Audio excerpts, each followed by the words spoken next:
Harbaugh now heads to the Los Angeles Chargers. He wins everywhere. He wins, period. Justin Herbert, he's a crown jewel. Well, you guys better enjoy this. Quick snap, Herbert to throw. Has a man, touchdown! The fans loved it. You have to love what you're seeing on tape if you're a Chargers fan, especially for the future with Justin Herbert on the move and throws and touchdown. My dog! We're going to be known as world champions, and we're going to do it or die trying. Don't let the powder blues fool you. Who's got it better than that?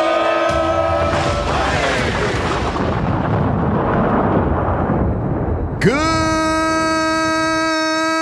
afternoon, everybody. Welcome back to the Charger Chat. I'm your co-host, Wool Dog, sitting with my buddy, Kev Huggin Duggin. All I could think of was Robin Williams. Good morning, Vietnam. That's what I was going for, but let's not forget Kyle the Coach Duggin. Nailed it, Wool Dog, and I had to turn the volume down on my computer during There you go. That was your, you got recording. You got your warning. Wake up your kids.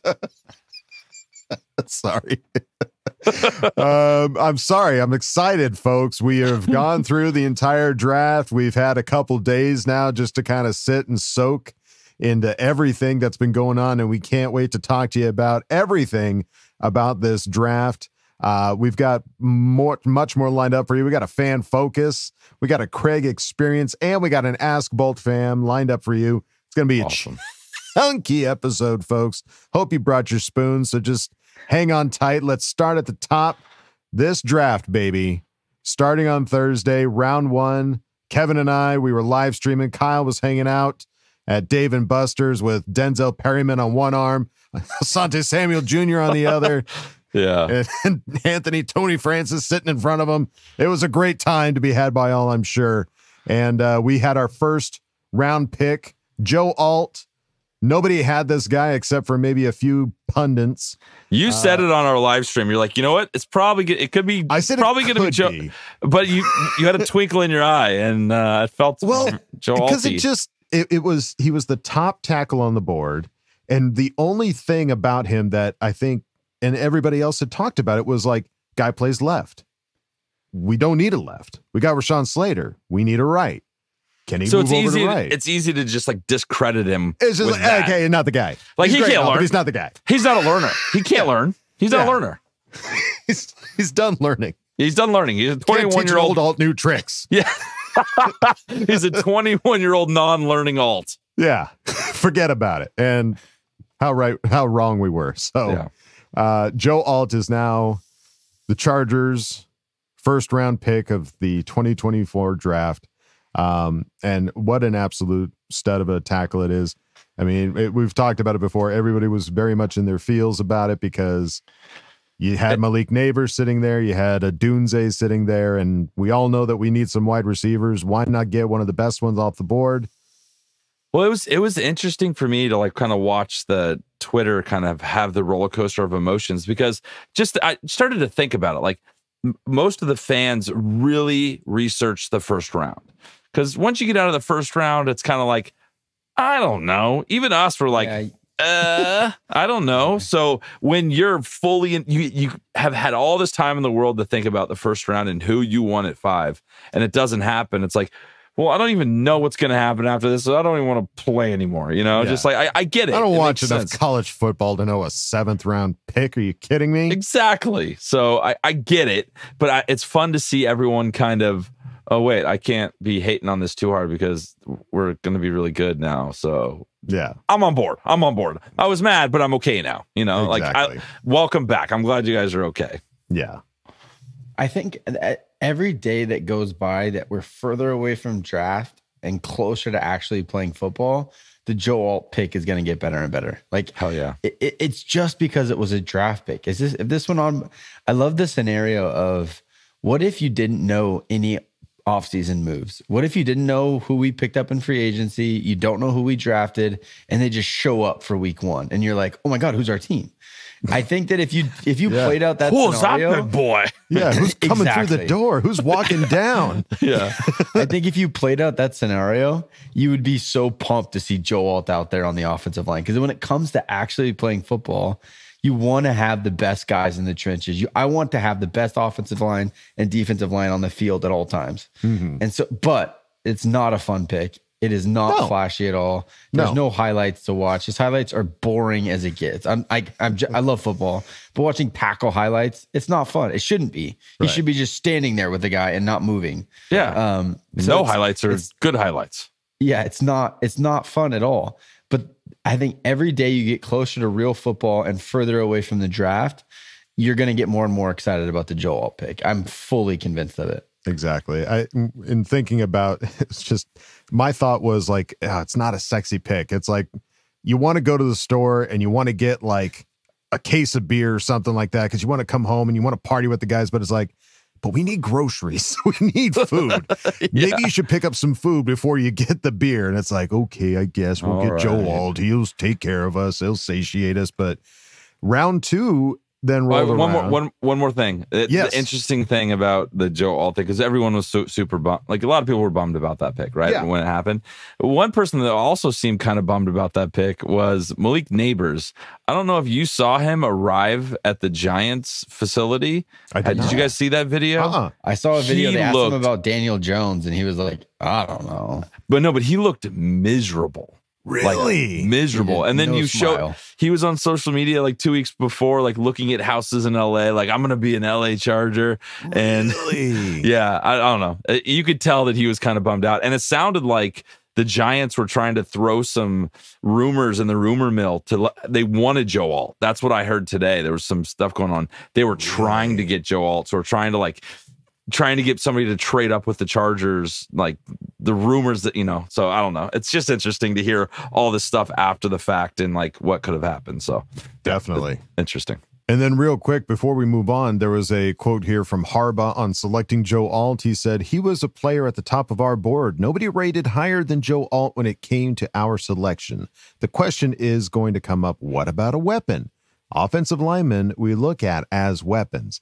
That group, when we talk about attacking on offense, the offensive line is the tip of the spear. Hell yeah. Just the tip. Need it. Just the tip, just for a second. See how it feels. And it doesn't feel good. No. It's Joe Alt. It's not sexy and it doesn't feel good. Joe Alt doesn't feel good. It's a lot to handle. Yeah. I mean, looking at his ability, only giving up 1 sack on 774 pass blocking snaps over the past 2 seasons, gave up just 1 sack. And kidding me? Notre Dame. Notre Dame doesn't play Southeast Illinois Technical Institute. You know, like they're an independent, so they get to pick their own games. I mean, they play Navy once a year, so I guess maybe you got 1 game in there, but they play a top level competition consistently. Yeah. And he gave up 1 sack and 700 pass blocking snaps. That's insane. Incredible. Yeah. Yeah. That's a big boy, and now to have him alongside Rashawn Slater. And the guy's only going to get better. He's only played tackle for 2 years. Yeah. In his whole life. He was talking in an interview. He was a quarterback back in like middle school, and then he worked to tight end in high school, and then he got recruited as a tight end to Notre Dame, and then he just shot up and got gigantic and put on a bunch of weight, and now he's the best tackle in the draft. Like, in two years of being a tackle, he's the #1. So he's only going to get better. He's still growing. God, a 6'11" Joe Alt. My God. Did you see the picture of him and his dad? They were like, his dad went with him for like the press conference. Yes. And his dad's clearly competitive because Harbaugh put him back to back to see who was taller. Yeah. And then in the photo, if you see the photo, his dad was just slightly on his tippy toes, just trying to get just as tall as his son. I love it so much. It was very cool. And then, yes, day 2 came around for rounds 2 and 3. Round 2, everybody that was banging the table for a wide receiver. Then we got one in Ladd McConkey, wide receiver out of Georgia. I mean, all the highlights I see from this guy is insane, actually, how quick he moves, how he just jukes people out of their shoes. Like, it feels like the replacement for Keenan Allen. Honestly, yeah, well, and he finds these little spots. He knows where to like land and sit in. Like he just finds those spots. And Kyle, we talked about that I think last year at one point, how important that is and why we always get burned by Kelsey, because he can just find those little pockets and just kind of nestle in there and then get the catch and take off. You know what I mean? Yeah. So I'm thrilled about this. This is going to be great. Yeah, I mean, it's such a big part of being a wide receiver. We talk about on defense, like the guy has a nose for the ball. He just knows where the ball's going to go, and he's able to get there a bunch.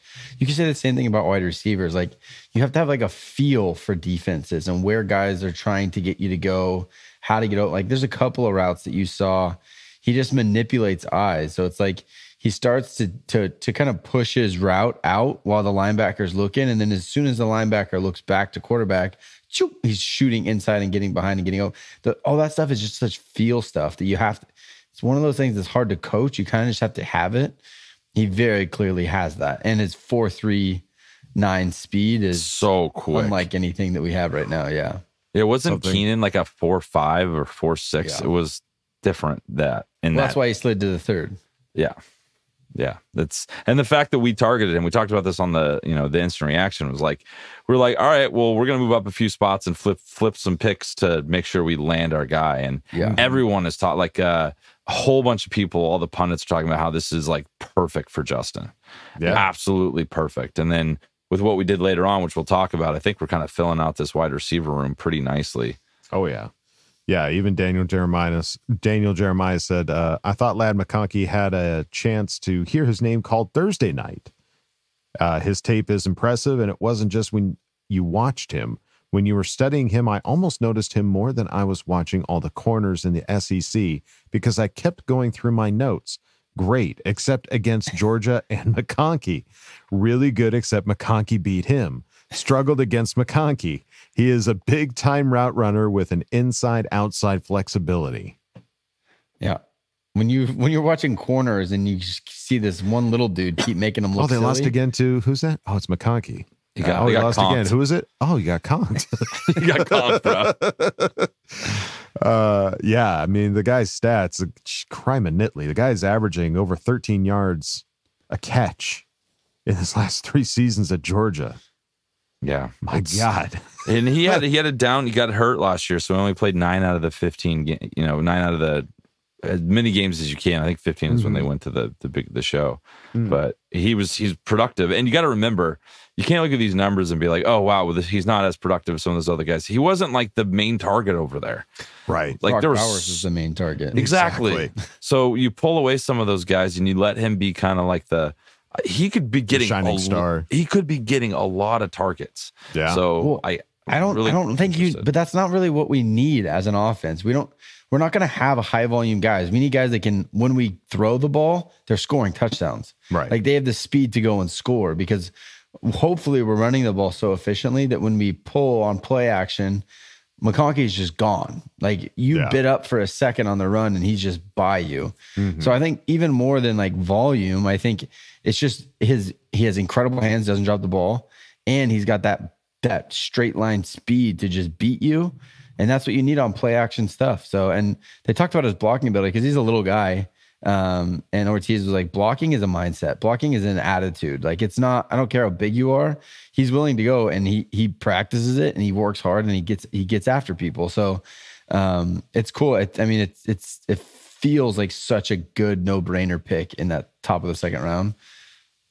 And I think people are like you just said, he's a small guy, but he's not that small. He's just pinch under 6 feet. Like he's our height. So in terms of NFL, I got about 50 pounds on him.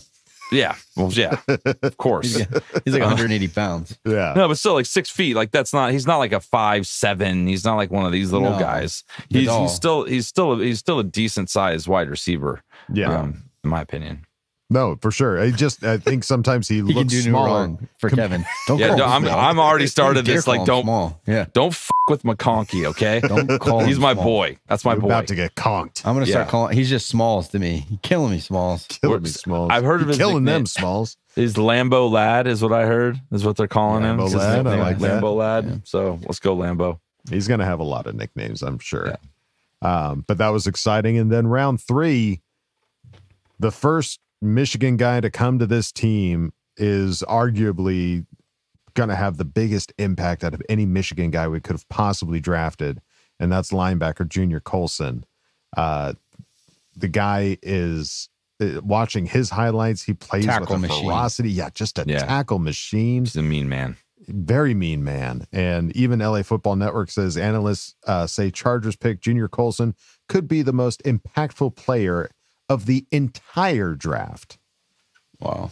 And He's that's because and he's stepping into the right perfect situation. he's there's a working place with his, there's not like a big contract linebacker that's his job and he's going to come in behind. There is a clear opening, a position to be grabbed and taken. He knows what's happening with the defense. He just worked with this defensive coordinator.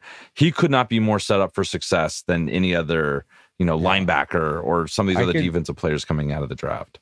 Yeah, I think you could easily see a depth chart where he is the guy. He's the 3-down guy. And then you have Perriman on the early downs. He's a thumper against the run. And then Dayon is kind of your nickel linebacker specialist against the pass. Right. Because he's so athletic and dynamic. I think because Colson can do both. And if you get a round 3 pick, the guy that ends up being your starter, like 3-down linebacker, that's pretty incredible. I mean, I'm not saying that that's a done deal, but I think a lot of things are in his favor. One, having his same defense coordinator, same defense. He knows everything. And with the linebacker room that we have right now, like Nick Neiman's not a starting linebacker. He's a special teamer that can give you some depth. Right. Denzel Perriman is limited in what he can do against the pass. And clearly something's going on with Dayon and his ability to pick up the NFL game that's just taking him a little bit more time. Hopefully that's not the same for Junior, because there is a leap at the linebacker position from the college to the NFL level for sure. You don't often see rookie linebackers just absolutely dominate. But this is of all the opportunities of linebackers rooms you want to walk into, you have your same DC and there's a clear path to being a starter. Things shaping up well for Junior. Big time. Yeah. Looking at all the tackles. I mean, the guy had 114 solo tackles, 142 assists, 256 tackles in his 3 years at Michigan. 8 and a half for a loss, 2.5 sacks, 5 passes deflected. Jeez. The guy's going to be great. He gets around. Yeah, he flies around. He's going to be fun. Then it was time for day 3, where we were having rounds 4, 5, 6, and 7. This is where they were saying this is where they make the championship rosters. Exactly. This is where it starts. Right. This is where never been good at this. Yeah. All the couch coaches have to sit back and go like, I don't know what's going to happen. I don't know. Maybe we'll get some special teamers out of this or something like that. Yeah. Well, round 4, we got Justin Aboybe, defensive tackle out of Alabama. Great name, by the way. Yeah, great name. Huge guy. Is that proper pronunciation? Aboybe? Aboybe? Aboybe? I believe so. All right. Aboybe. That's how I've heard it said. So I don't want to sound like an idiot. Call me. No, I mean, that's how I've heard it said. It sounds a little bit like Wreck-It Ralph. E-boy. You know, E-boy. Oh, eBay. Yeah. And the guy's huge, 6 foot 5 inches, 292 pounds. With the Alabama, one of the obviously biggest schools. Yeah, any defensive lineman from Alabama, you're in good shape. You're good. He was first team all SEC selection, 7 sacks, which was a career high, 31 quarterback pressures, 11 and a half tackles for a loss. Sounds productive. And the reason why he fell the way he did is because he had like a pretty serious neck surgery where they had like fused part of his neck. Right. Yeah. In his but that was into 2022. 2022, his first senior year, because he came back and he played 5 years in Alabama. So then after the injury, he comes back. He had his best year. All SEC selection at 7 sacks, like 11 and a half tackles for a loss. Yeah, I mean, he had an incredible year. Anytime you're first team all SEC as a defensive lineman, how do you not go in the top 3 rounds? I don't get it. I just feel like if you're the best defensive lineman at your position in the SEC, you would assume those guys are going high. The neck thing, I guess you have some worry about it.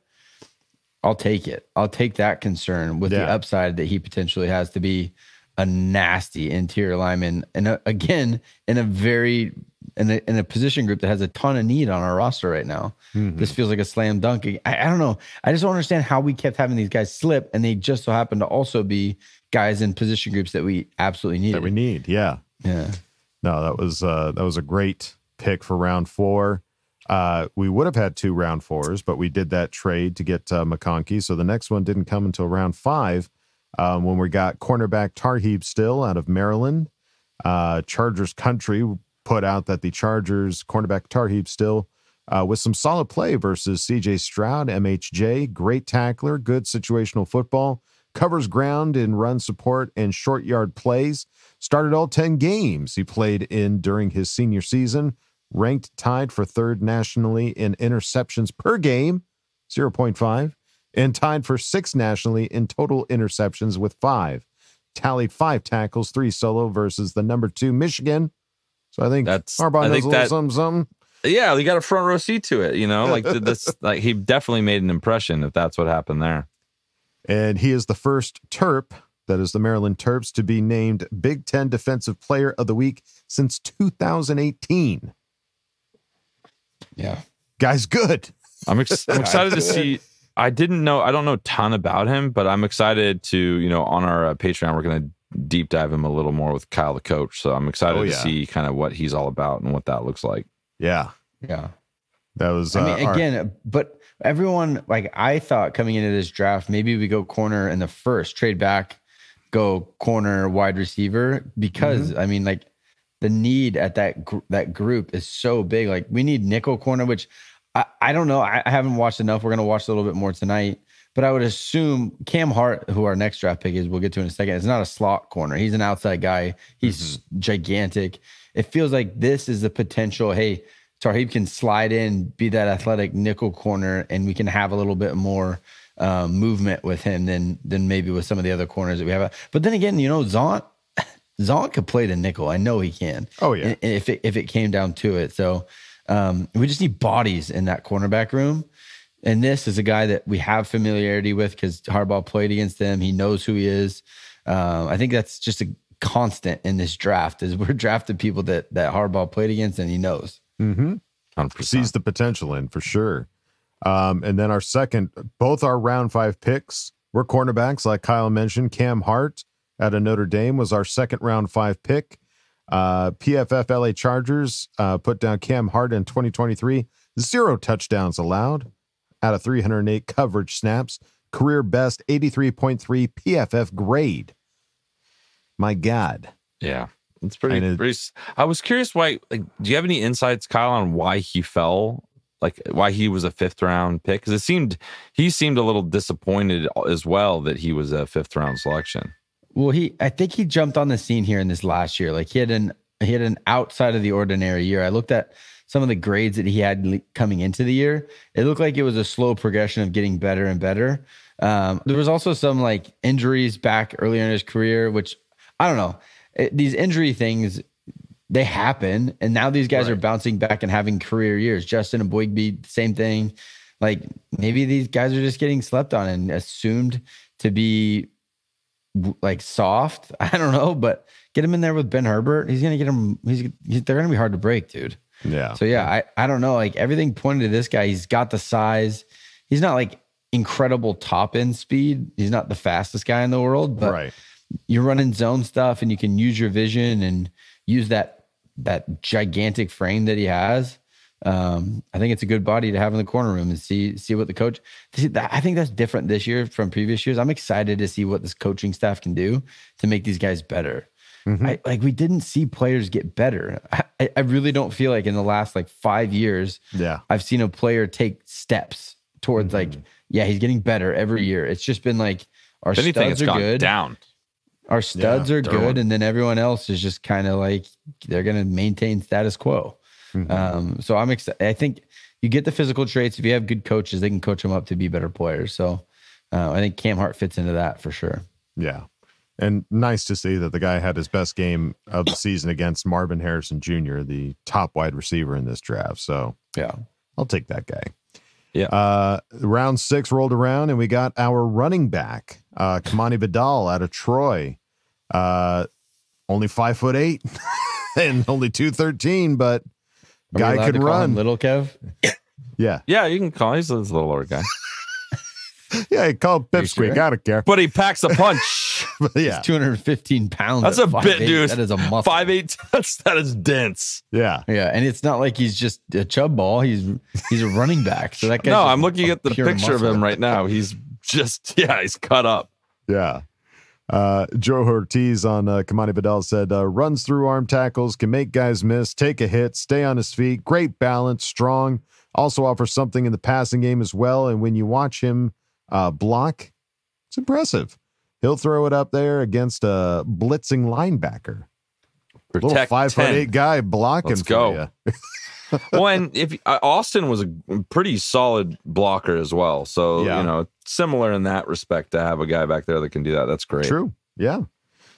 Can you imagine a 5'8", 220-pound, and he ran a 4.4 40 just flying at you?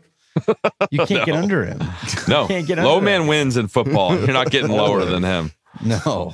Well, and he had great production too. His last 2 years, he had 1,200 yards and then 1,862 yards last year with 15 touchdowns. Like that's pretty great. His for that records round. are wild, even for Troy. That's some crazy records to break. Yeah. That's you're taking over games. You're not just like playing to your competition. You're playing over your competition and taking over games. Mm-hmm. And then the final round, round 7, we had 2 picks. The first one went to this guy who fell. People projected this guy to go rounds 3 and 4, and he fell to 7. And it felt like we had to take him at that point, and that's Brendan Rice, son of Jerry.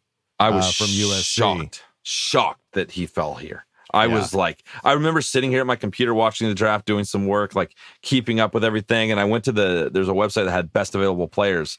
And you just see Rice sitting there with like his ranking, and like 80 players later is the next available guy. And I was just sitting there like, what's happening? Like, why is this happening? This is crazy. Because he was very productive last year. And people were saying like he might not have been, you know, if it weren't for Caleb Williams, he wouldn't be that guy. But guess what? You got Justin Herbert. Yeah. So suck it. Yeah, the guy, he played two years at Colorado, 2 at USC, and the last season at USC, he got 12 touchdowns, dude. Yeah. Come on. Dude, I don't know if anyone will ever be able to explain to me how this guy went in the 7th round. I don't understand a reason from anybody. The only thing I can even come up with is just that like everybody already thought he was taken. They're like, oh shit, he's still there. Oh, we forgot about him. Oh, I thought he was gone already. Oh shit. Oh shit. Oh, damn. He was in my queue. I didn't see him in the main feed. It didn't ding. I didn't have my notifications on. Shit. Yeah, I just don't. I don't know how you could explain to me how this guy falls to the 7th round. No.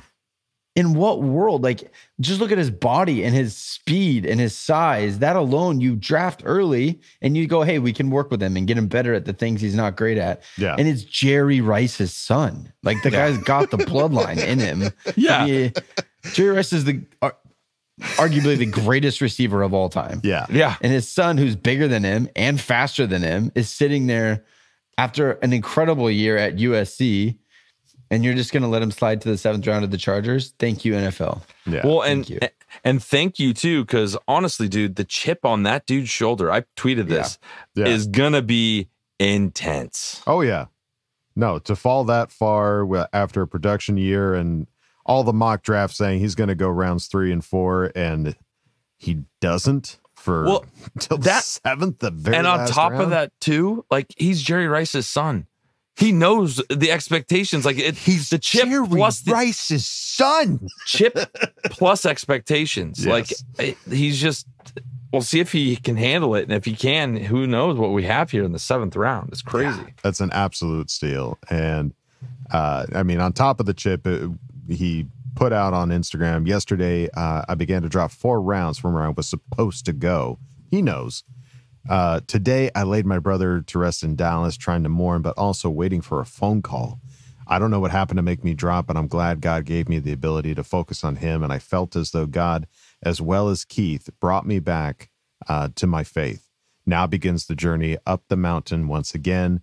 You will feel my pain. What a line. Sounds like the Joker, dude. Oh, I love him. I love him. I think I'm getting I'm getting a Rice jersey. I'm getting a Rice jersey. I think 100%. I think it's happening. And it's just a sad situation to be. I have to go to a funeral and to your friend, keep an eye on my phone while I'm at the funeral. Like, geez, Louise. But I mean, I'm excited to have him on this Brendan, team. we are pumped to have you on the Chargers. Couldn't be more pumped to have you on the Chargers. Welcome. You get to stay in LA. You don't even have to move. Yeah. You're ready to rock and roll. You're good to go, buddy. And we're happy to have you. And then the final round 7 pick for the Chargers. This was our compensatory pick because of Drew Tranquil. We got our second Michigan player, Cornelius Johnson, wide receiver. And I'm pretty excited to get this guy too. I didn't see us taking 2 wide receivers in the 7th round. Even Brett Coleman said, Hey, I didn't. They said it was a deep wide receiver class. They just didn't know how deep. Oh, it's deep. We were real deep. 7th. Yeah. Brett Coleman put out, I didn't find time to say this on day 3, so I'll say it now. Cornelius Johnson is making this Chargers roster. Got to know him a bit at Shrine and immediately pegged him as a Harbaugh guy. Great athlete, extremely hard worker, never complained about his role. Culture builder. Hell That's yeah. awesome. Very awesome. Yeah, I mean, obviously. That guy spent a lot of time at Michigan, huh? Oh, yeah. 5 years. Yeah, he did that years, COVID, that extra COVID year. Yeah, and he played. I mean, he played every single year. It's not as if he was just sitting around doing nothing. Yeah, no, he played his freshman year, 12 games. He didn't play much, but he had four receptions for 60 yards. So, and it just, his average was 15 yards per reception all the way down the board. He's a deep play threat for sure. Yeah. So that's awesome. It's another similar situation to McConkey where you go like, well, he wasn't the number 1 receiver. You had Roman Wilson playing on that team. And so now you get to see what happens when you got a guy like Cornelius Johnson, which is also great name, gets to hit the field with Justin Herbert as your quarterback, man. Like, he's going to have so many targets. It's going to be another year where there's probably not going to be a wide receiver that hits 1,000 yards. It's going to be another, we've got 5 or 6 guys that hit maybe 800-900 yards. And that's fine because he can spread the ball out. And that's perfect. Sucks for fantasy football. Great for us. Yeah. And then in came the wave of undrafted free agents. Before we go anywhere, there was a picture of Cornelius. Have you guys heard about this? Cornelius was a Charger fan when he was a kid. Oh, yeah. Had a lightning bolt shaved into his head. Yeah. Like, talked about how big of a fan he was. He was on like the Kay Adams show. Was talking about like rattling off names of his favorite players. One of them was Legadoo Nane. Nane, baby. Like, that's the perfect, like, that's so awesome. I love it. Yeah, that's how you know. It's really cool. He's a fan. Calling out. Yeah, if you know Legadoo Nane, you were a Charger fan for sure. You're a legit fan. Yeah. So yes, all the undrafted free agents came in. I think we got 21. If I remember correctly. Does that feel like a lot? Is that normal? It feels like a lot. I want to say we probably get maybe 15 in previous years. This feels like we've gotten some more than normal. Yeah. That when I saw that number pop up on my phone that we agreed to terms with like 22 free agents, I was like, wait, what? That feels like a lot of dudes. Yeah. And surprisingly, only one of them was from Michigan. So we got 3 Michigan guys. I think he was a guard. He's a guard. We're guards. We got guards. We're guards. But some of the other notable free agents that we picked up, one of them is Akeem Dent, who looks like a safety. Florida? Yeah, Florida State. Yeah. Safety, 87 tackles, 5 tackles for loss, 1 sack, 2 forced fumbles, 16 pass deflections, and an interception in 54 appearances with 40 starts. All ACC honorable mention this past season and won the Dan Powell Award. Ran a 4.45 40-yard dash. That seems like a guy that should have been drafted. No. Well, he was playing on a really great defense last year. The Seminoles were a strong defense. Yeah, and there was a lot of good guys over there, and I just think he might have gotten just kind of folded in, and that didn't shine as much as you needed to. But it could be a situational thing and coaching thing where you get him in the right place. This is one of the guys, if you go look at his highlights, please do. Akeem Dent, pretty impressive dude. He's a thumper. And then Kyle had to share a picture of this guy because he's too good not to. He's a glorious looking son of a gun. And his name too. His name is Bucky Williams. Don't forget it. All Sun Belt first team and team captain as an offensive lineman. Started all 14 games at right guard, was the only Sun Belt starting offensive lineman during the 2023 regular season, with grades over 76% in both run blocking and pass blocking. Yet again, sounds like a guy that should have been drafted. He looks like a guy from Game of Thrones. Like he's giving me like serious Game of Thrones vibes. And I don't know, there's a very serious ginger takeover of this team. Like our entire tight end room, we added another tight end who's also a ginger. Like I love this. I love gingers. Give me all the redheads. Give me all the uniques. reds. Let's go. Well, I mean, it's going to be a fun off season, some fun training camp to see these guys. How often do you get guys in the 7th round that are going to be impactful players? Like they're gonna have an impact. These aren't just like, I'll be a special teamer. You know, maybe we'll see, you know, he'll have a couple plays here and there. It's like these guys have potential to be all, you know, making spots on this roster. Yeah, it's the competition. Last year, our 7th round pick was Max Duggin, which was a toss away. Exactly. That was just, I mean, you know, like great name, but yeah, could have been used on anything else that could have been a bit more impactful. So I'm excited to see where this team goes this offseason. It's going to be real fun. Now I can't wait for the schedule release, and then I can't wait for preseason, and then I can't wait for week 1. Dude, it was almost impossible to make this outline because they interviewed Nick Hardwick today. He had some amazing quotes. They interviewed so many freaking people in the last couple of days. So we're going to have a lot to talk today about too, I believe. Right. Dobbins, that was a great interview. Like a lot to talk about. We're going to cover all of it in the future. Promise. For sure. This was the big week. This was what we all were waiting for this offseason. And now it's come and gone, and couldn't be happier with it. So draft grades, boys. What are we giving draft grades for Ortiz's first draft? A+, baby. A+, baby. A+. We're the Charger chat. This does feel like 20-0. A+. We are going to look back at this 20-0. draft. Yeah. Count the preseason after the games. season. Yeah. We're going to look back at this draft, go like, yeah, we knocked this one out of the park, because all of these guys feel like Harbaugh got the guys that he wanted.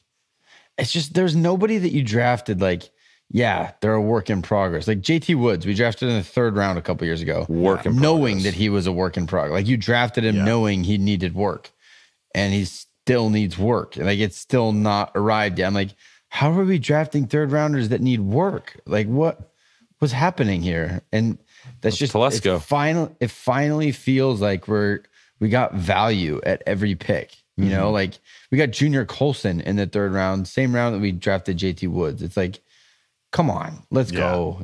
That's a night you got to be draft. pumped about the value we had at every one of these picks, and they're not just value, but at positions of need as well. It's like we filled so much of the roster on 3 days.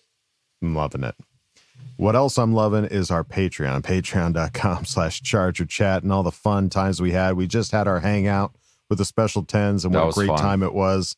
Lots of laughs and faces that we hadn't seen before. So if you want to check it out, go to patreon.com/ChargerChat, and we need to shout out our newest Patreon member. I'm talking about Chedster. Welcome to the party, pal. The Chedster, I'll say. Chedster. Give me the cheddar, Chedster. Thank you for joining, buddy. And if you don't want to go to patreon.com/ChargerChat, that's totally fine. You can go on over to our regular website, chargerchat.com. Check out all the cool stuff we got over there, t-shirts, hoodies, and stickers. You can chat it up with other Charger Chatteteers in the member section and ask questions and Ask Boltfam. So go check out chargerchat.com. All right, folks, time to go on to the next segment. It is time for a fan focus. And we know this guy. Yeah, this is a special dude. Yeah. This is a special guy. Not his first rodeo. But let's see who we've got to bring into focus this week. All right, guys, we're back with another fan focus, and we are incredibly lucky to have one of my friends, MJ from Idaho. What's going on, dude? Not much, man. So happy to be here. I know we've been trying to set this up. Yeah, years in the making, it feels like. So you're finally here, and we get to talk all kinds of cool stuff. We just had a draft, all kinds of fun things. So let's kick this off how we always do, man. How did you become a Charger fan? So, my family is from Detroit originally, a lot of Lions fans, some Packer fans. But when I was younger, we relocated to San Diego. and the team was so bad, like so bad. This was Jim Harbaugh starting years bad. Yeah. They didn't sell out the game, so the city would buy them and give them out to people in the schools. So get good grades, get a ticket to a Chargers game. Let's go. So I just started doing what I could, getting tickets, and just started going to games. Then you get to meet some players. You know, when you're a kid, they'll come say hi. I remember throwing a football with Flutie at one point, Drew Brees, when he was a rookie. They used to have these parties in the Qualcomm tailgate, like after the fact. And Doug Flutie actually brought me back there, which was freaking awesome. So I was hooked from that point on. Haven't missed a game in since probably over 25 years. Not 1 minute of a game. That's awesome, man. And, you know, Idaho, so you got up there. What was it like being a fan up in Idaho? What was that like? Because I'm sure it was, you know, a lot of years up there, there's not a ton of Charger fans. There isn't. You know, when I was a VP for DHBC in Las Vegas under Dan, and then I moved up to Boise. And it's a little difficult at times, you know, trying to find places to have watch parties because, you know, there is a little anti-California sentiment out there. Sure. But for the most part, there's a lot of really good fans. We got a pretty awesome group up there. It's awesome, man. We've had a few watch parties, met up at some houses for some games. We might barbecue this summer. So it's fun, but little different, a little harder to find a good place where we can all meet up. Sure. Well, and tell us a little bit about the Die Hard Bolt Club. We're obviously members. We love it. We love the community. We love everything that they do to kind of bring people together and create a sense of like a bond of just friend. You make friends, which is harder to do when you get older. It's harder to like make genuine friends. But I feel like Die Hard Bolt Club has, you know, enabled that for me. So tell us a little bit about your involvement with Die Hard Bolt Club and what it means to you. Yeah, you're spot on. The older you get, it is harder to just meet because everyone has their established friends. So I actually got into DHBC during the Mexico City game. So I saw that they were having all these cool meetups down in Mexico City. And I was like, how the heck do I get in on some of these? So they brought me on board there. I got to be in Vegas. And then when I went up to Idaho, I got to start my own chapter. So we created Idaho, built it up to about 20 members, some really good people, which was awesome for me because I didn't know anybody there. I think Will Dog was there at the time that I moved in, but it was I think he was, so couldn't really meet up or anything. But great way to just meet people in the area, sync up, meet some fans. And now it's kind of exciting because even though I'm still in Boise, relocating to Detroit at the end of the season in December. So I've taken over Die Hard Bolt Club Detroit a little bit early, ahead of the draft there. So and we got 3 new members right from our reception in Detroit a couple nights ago. So I'm going to grow that one up too and kind of put our stamp in the city that's filled with Honolulu blue. I love it, dude. You're kind of like, what is it, like Tyler Durden? You're flying all over the place, creating these little clubs, setting them up, dude. It's awesome, man. I can't wait. So what was it like? You were at the draft. Like, what was that vibe like? What was the energy like, you know, that being there? That was my first time attending a draft. Been to a lot of stadiums around the world. That was insane. The amount of people out there was crazy. The energy was wild. The Chargers took incredible care of us, fans who were there. We had a reception Wednesday night.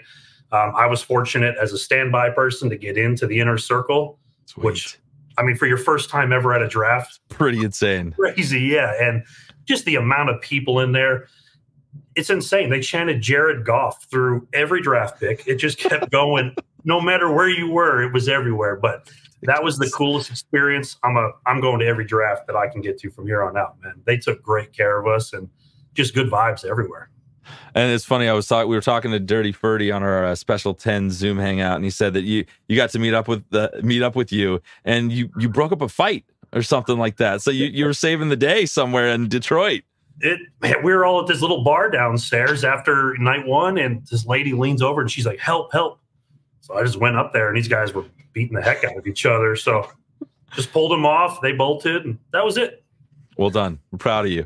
Keeping the peace. Keeping the peace. And speaking of fun stories, you know, on one of our hangouts, you told us a little bit. You ran into Khalil Mack at some point, and I'm just going to let you take it from there because that was such a fun story. I think everyone that listens to the podcast would love to hear it.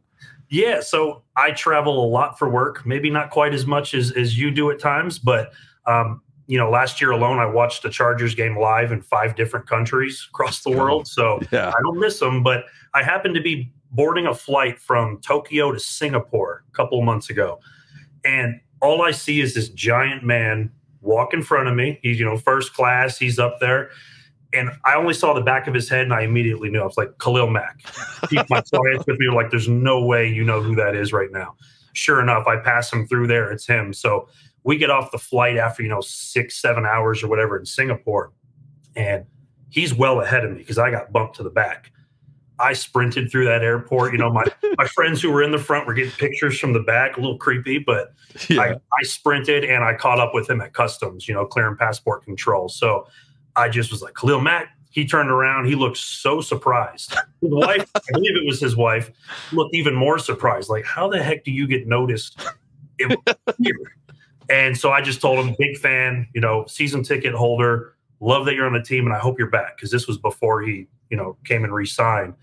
Probably one of the nicest Chargers ever, and it's got to be hard to be like that after a long flight like that across Asia. Totally, it was incredible. Small world. That's absolutely hilarious, and just want to have you share that with everyone. Let's backtrack just a pinch, because you were at the draft. A lot of crazy stuff happened for our team. When they zigged when we thought they were going to zag, and then they got everyone we wanted, at least for what I wanted, and the needs that I felt we needed. What was your kind of general thoughts on how Ortiz did in his first draft? I thought he did an unbelievable job. And Dirty Ferdy, he was recording the pick. He kind of caught me, and I looked pretty disappointed in the photo. With Joe Alt. Yeah, and admittedly at the time I was, because you want that big flashy guy. You got Malik Neighbors right there, or Odunze. But, I woke up the next morning and I was like, that was the best pick we could have made.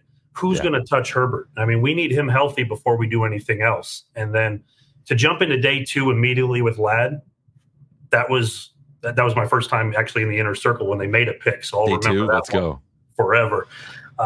Love that pick. I mean, I've been watching nonstop highlights of the guy. It's crazy. He's so quick, dude. He is incredibly fast. And I keep seeing these comments online that are like, we just got a clone of Edelman or Welker. Like, I mean, Edelman is like the 3rd most receptions and yards in playoff history. Few Super Bowls, I think.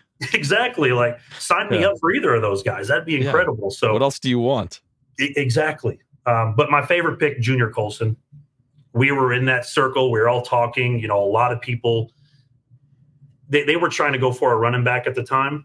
I was like, we need this guy. We need Junior Colson. He's like, I'm a Michigan fan as well. Sure tackler, pretty good in coverage. And what I think he brings is he's going to be able to help with that, get that system installed. A lot of talk recently about Derwin James, having maybe too much on his plate, which I don't know if I necessarily buy. He seems like a brilliant player. But maybe he can finally just play a safety again. Sure. Maybe we have a guy who's going to help back there, even as a young guy, help move those things in the right direction. So I'm pumped. Yeah. Well, and a couple of those wide receivers in the 7th, it was Brendan Rice and Cornelius Johnson. You being a Michigan fan, Cornelius Johnson was kind of crazy. How the hell did Brendan Rice fall to the 7th round? I'm still shocked that happened. I think I tweeted at some point before that in like the 5th round, 4th, 5th round. I'm like, get Rice. The fact that he kept falling, I can't believe it. I mean, he had like, 12 touchdowns last year? Oh, yeah. And they're like, well, he was a product of Caleb. Well, he just upgraded at quarterback. So yeah, let's be a product of Justin. Let's go. Yeah, absolutely, man. It's awesome. I think Ortiz, where we're used to seeing stretches in the later rounds, I think he really picked solid players that can contribute immediately, where not everybody's a project that we just got to wait on forever, Sure. Yeah. I feel like 3rd round, we got a starter. 4th round, we possibly have a starter. 5th round, we have a solid running back backup, and we got, that was 6th round. 5th round, we got the 2 cornerbacks, Cam Hart and Still. Like, dude, like every player you're looking at this, you're like, how the hell did they land where they landed? Because these guys can play. This isn't like, it's not like the Pipkins where it's like development for 3 years and get them ready. It feels a little different. It really does. I think there's going to be a lot more plug and play than we're used to seeing. I mean, Telesco was pretty decent in 1st, 2nd round or so, but kind of fell off a cliff after that. Yeah. I'm just as happy with our later picks in this draft, if not more than our earlier picks, because you expect those guys to be good. You expect to have to wait for the other guys. I think we're ahead of the game. Yeah, that's going to be a quick turnaround for this team. I'm so excited. I'm trying to go to training camp this year. I got a lot of big plans this year. I gotta get as close to my Chargers as possible. But let's go out of here on this, man. I want to find out, what is one of your best Charger memories? Being a fan for as long as you've been. That one is easy for me. So my least favorite team in the history of all time, any sport, the Denver Broncos. Okay. Raiders, whatever. The Denver Broncos, hatred. Okay. My friend, diehard Bronco fan. We happened to be at that game at Qualcomm where LT set the record, and they no way you were there. That's right. Holy shit! I was there. They were we had the LT chants going. It was as loud as I ever heard Qualcomm, and I was there for some good years and some bad years. But just to rub it in his face that LT set that record and is immortalized on the shoulders of his team while he had to watch.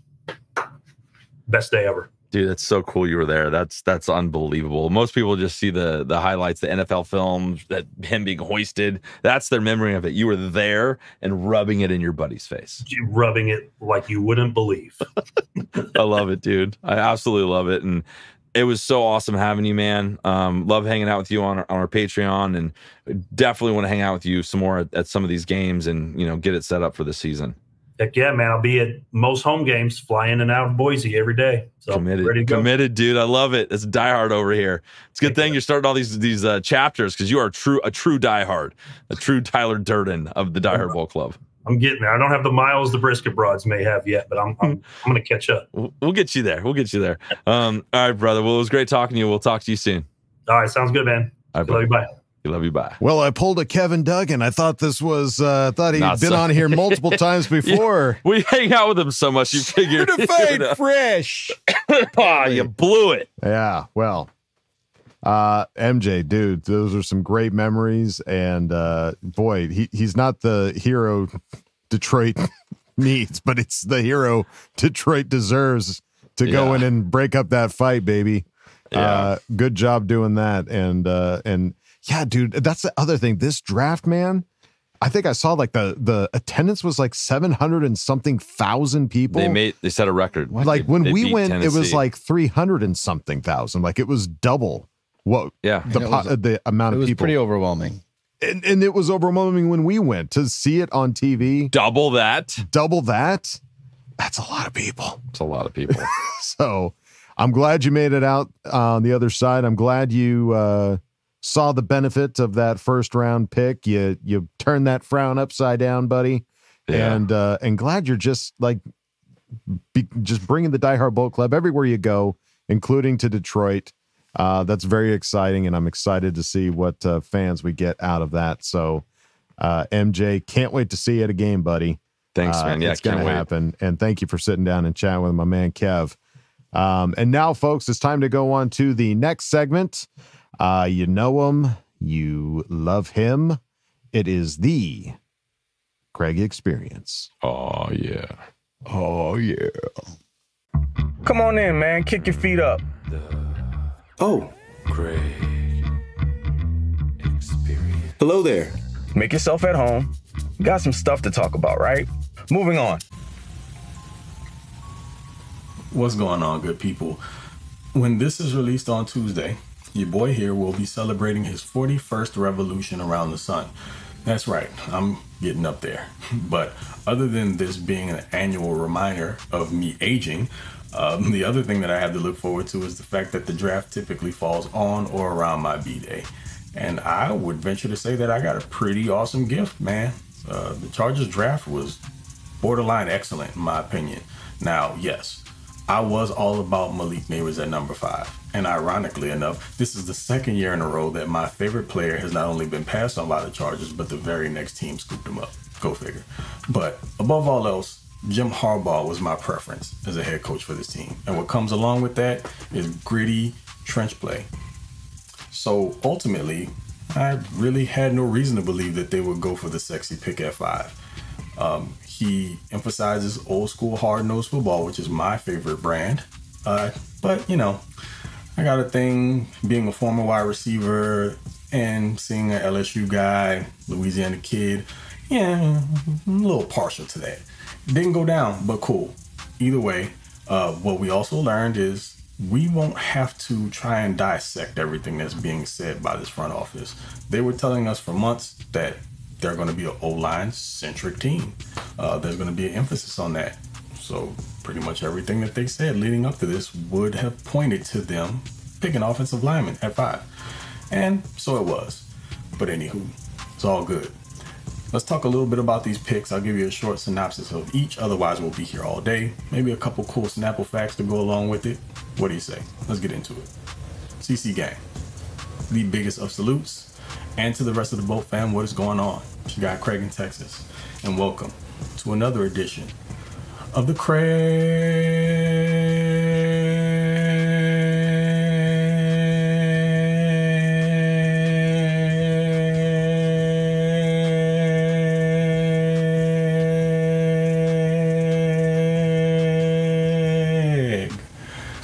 Experience. Still got the lungs of a 20-year-old though. All right, so yes, there was an initial sting when pick 5 rolled around and the name Joe Alt was announced. It wasn't what I wanted, but again, it makes perfect sense. You want to protect your franchise, which is Justin Herbert, but you also want to be able to establish the run and the passing game as well, and that's going to help him not just perform better at a more optimal level as a passer, but take some of the pressure off of him. And also, maybe Max Crosby won't haunt my dreams twice a year anymore. Trey Pipkins, look at what you've done to me. Anyway, it was a really great pick. I mean, you got the best offensive lineman in the draft. Now, my preference wouldn't be to take a dude who's played left tackle. I mean, he's only played tackle like 2 or 3 years. He was a tight end before then, so really maybe it's not as much of a transition. Dude's definitely an athlete though. So, but what I was gonna say is my preference wouldn't have been to take with the number 5 pick a guy who's only played one position and then ask him to play on the opposite side. It's not typically that simple, but if anybody can do it, I think this kid can. The only thing that I would say to me that doesn't necessarily jive with what I would think Harbaugh wants in an offensive lineman is he isn't necessarily one of those plowers. He's not a road grader in the run game. There were a couple of other options that I thought may have fit the bill better for them in that regard. So I kind of thought that if they were going to go offensive line early, it would come via trade back. But anyway, again, I'm not going to complain about it. Young kid is going to open up a lot of opportunities in both the run and the passing game. And I'm sure Justin Herbert was not upset when that pick was made. They were able to get him some weapons later on. We'll talk about that in a sec. But for Joel, I loved it. Initially, I felt the kind of way about it. Maybe it was in my feelings a bit. But how can you not give this pick an A? And Ladd McConkey in the second round, it kind of threw me off a bit initially when it happened. Reason being is because I didn't necessarily see the fit, especially when you consider that if you wanted that style of wide receiver, Roman Wilson was hanging around. And I thought the advantage that Wilson had over McConkey was the fact that he's a little more scrappier of a blocker. And in this offense, you have to have that. If you're going to be out in the perimeter, you're going to have to get a little dirty. And it's not that Ladd doesn't make the attempt. He's just not as strong in that way. But after taking a step back, kind of looking at things a little deeper, what I realized is that what they're going to be looking for from Ladd, which he offers a bit more than Roman Wilson does, is his ability after the catch. Ladd is ridiculous in short areas. Now, Roman's quick, but Ladd's shiftier, and he can make guys miss to a higher degree. So we're talking about just someone who's creating bigger plays after they get the ball in their hands. He's really, really good with his ability to get in and out of breaks. He doesn't take very many false steps, and he's a super quick separator, which is going to be important in this style of offense. They're going to be running a power run West Coast offense, and a lot of that is based on timing. So you need guys who can, at the snap, create separation, and Ladd might be the best in the class at it. So again, makes sense. He's not what you would consider a true deep threat. He's not going to line up one-on-one and just beat guys down the field on go balls. They're probably going to manufacture those for him via play action. So they'll pepper you with the underneath stuff. He'll beat you on out routes. He'll make you commit, come up. Safeties will probably come up to help attack the run. And then they'll either just set him up on play action and get him one-on-one. corner will probably try to maybe bite down on those shorter routes that they've been killing them with all game long, and then that'll create big plays that way. Or they'll set him up for double moves because he is a double move expert. So yeah, that's the direction I think they're going to go with them. I mean, I'm a little concerned about the shorter arms. He doesn't have a huge catch radius, so we're not talking about a big-time contested catch dude. But Lad's going to be nice in the offense, and I think Justin is going to appreciate him. Maybe even a primary target for him, so be on the lookout for that. Good old Junior Colson in the 3rd round. Phenomenal. Reason being, well, there are a couple of reasons. He was actually my favorite linebacker in the class, but also take this into consideration. There's a very good chance he's going to be calling your plays on defense because he's not changing anything. The defense that he thrived in college, that he knows in and out, he's going to be playing in the NFL, same defensive coordinator. So what he does is speed up the learning curve for the rest of the defense. This might actually be the most important pick of this draft, believe it or not. And the defense is going to benefit from it. Outside of just being really athletic and having the range to go sideline to sideline, he's just hard-nosed in the middle of the field. And I think if you look at it this way, Denzel Perriman is seen more as a true middle linebacker, but he's limited because of his deficiencies in pass coverage. We don't have to worry about that with Colson. He was one of the best zone coverage linebackers in the in all of college football. So he's going to come up and help you in the run game. You're going to be solid there, but he won't be a liability on passing downs and 3rd down. And you can have packages where you have both he and Daiyan Henley next to each other, who is also an uber athlete at the 2nd level, and there's no real drop off. You can have Perriman in there on earlier downs with Henley and then rotate those guys out. But I really think Junior Colson is going to be your starting middle linebacker. He's got the size for it. He's got the experience in the system and kind of gives him a leg up from day one. So really happy about that pick. It was probably jockeying for 1 or 2 of my favorite, well, as the number 1 or 2 favorite for me in this entire class. So you should definitely be happy about this, folks. I know a lot of you guys probably weren't looking for a linebacker that early, but it just worked out perfectly. And I was under the impression that there were going to be at least 2 Michigan guys that got drafted, and it worked out exactly the way that I thought. 1 on offense, 1 on defense. So score. Now, if you say the 4th round pick didn't catch you off guard, then I'm just going to call you a liar. You're going to have to provide proof. I don't believe you. It definitely caught me off guard. But the funny part about it is that about 2 days before the draft started, I was compiling a Harbaugh's guys list for our draft party over on the Lightning Round podcast. Do please check us out over there. And Justin Aboigbe was number 4 on that list. And the reason why is because I started watching this game and it reminded me of another player that Jim Harbaugh coached, Chris Jenkins, in the way that they're both elite at stopping the run. They don't have very much to offer as pass rushers, where when they do it, it's more so than pushing the pocket and getting the quarterback off their spot, but they're not beating guys off the snap with finesse moves and then closing the gap to create sacks on their own. But he does offer a lot as an interior disruptor, which is what I've been asking for. Now, when I say disruptor, it doesn't have to be like the flashy beat you off the ball guy who's at the quarterback in a blink of an eye. There are different ways to do that, and he can. And the versatility to play inside out makes him very, very important to a team that doesn't really have that level of versatility in the current defensive line room. You've got guys who can be pretty decent run stoppers, like Otito Ogbonnia. You've got Morgan Fox, who's going to be more of your specialist pass rusher, but you don't necessarily want him in there down in, down out, particularly on early downs against the run. That's not really where he thrives. But a guy like Aboigbe can do a little bit of everything. Again, like I said, not super twitchy, but he can be a disruptor through power. And if you can't get Chris Jenkins, who has a similar skill set, then here's an alternative. And I think this is going to end up being a key component in this defense, and it's going to end up paying dividends more so than what you may see right now, but keep an eye out for it. The real shocker about that 4th round pick maybe wasn't even the person that was taken there, but the position, because I think most of us just assumed that they were going to go corner at that point. There were some names on the board that made sense, but no, they waited until the 5th round.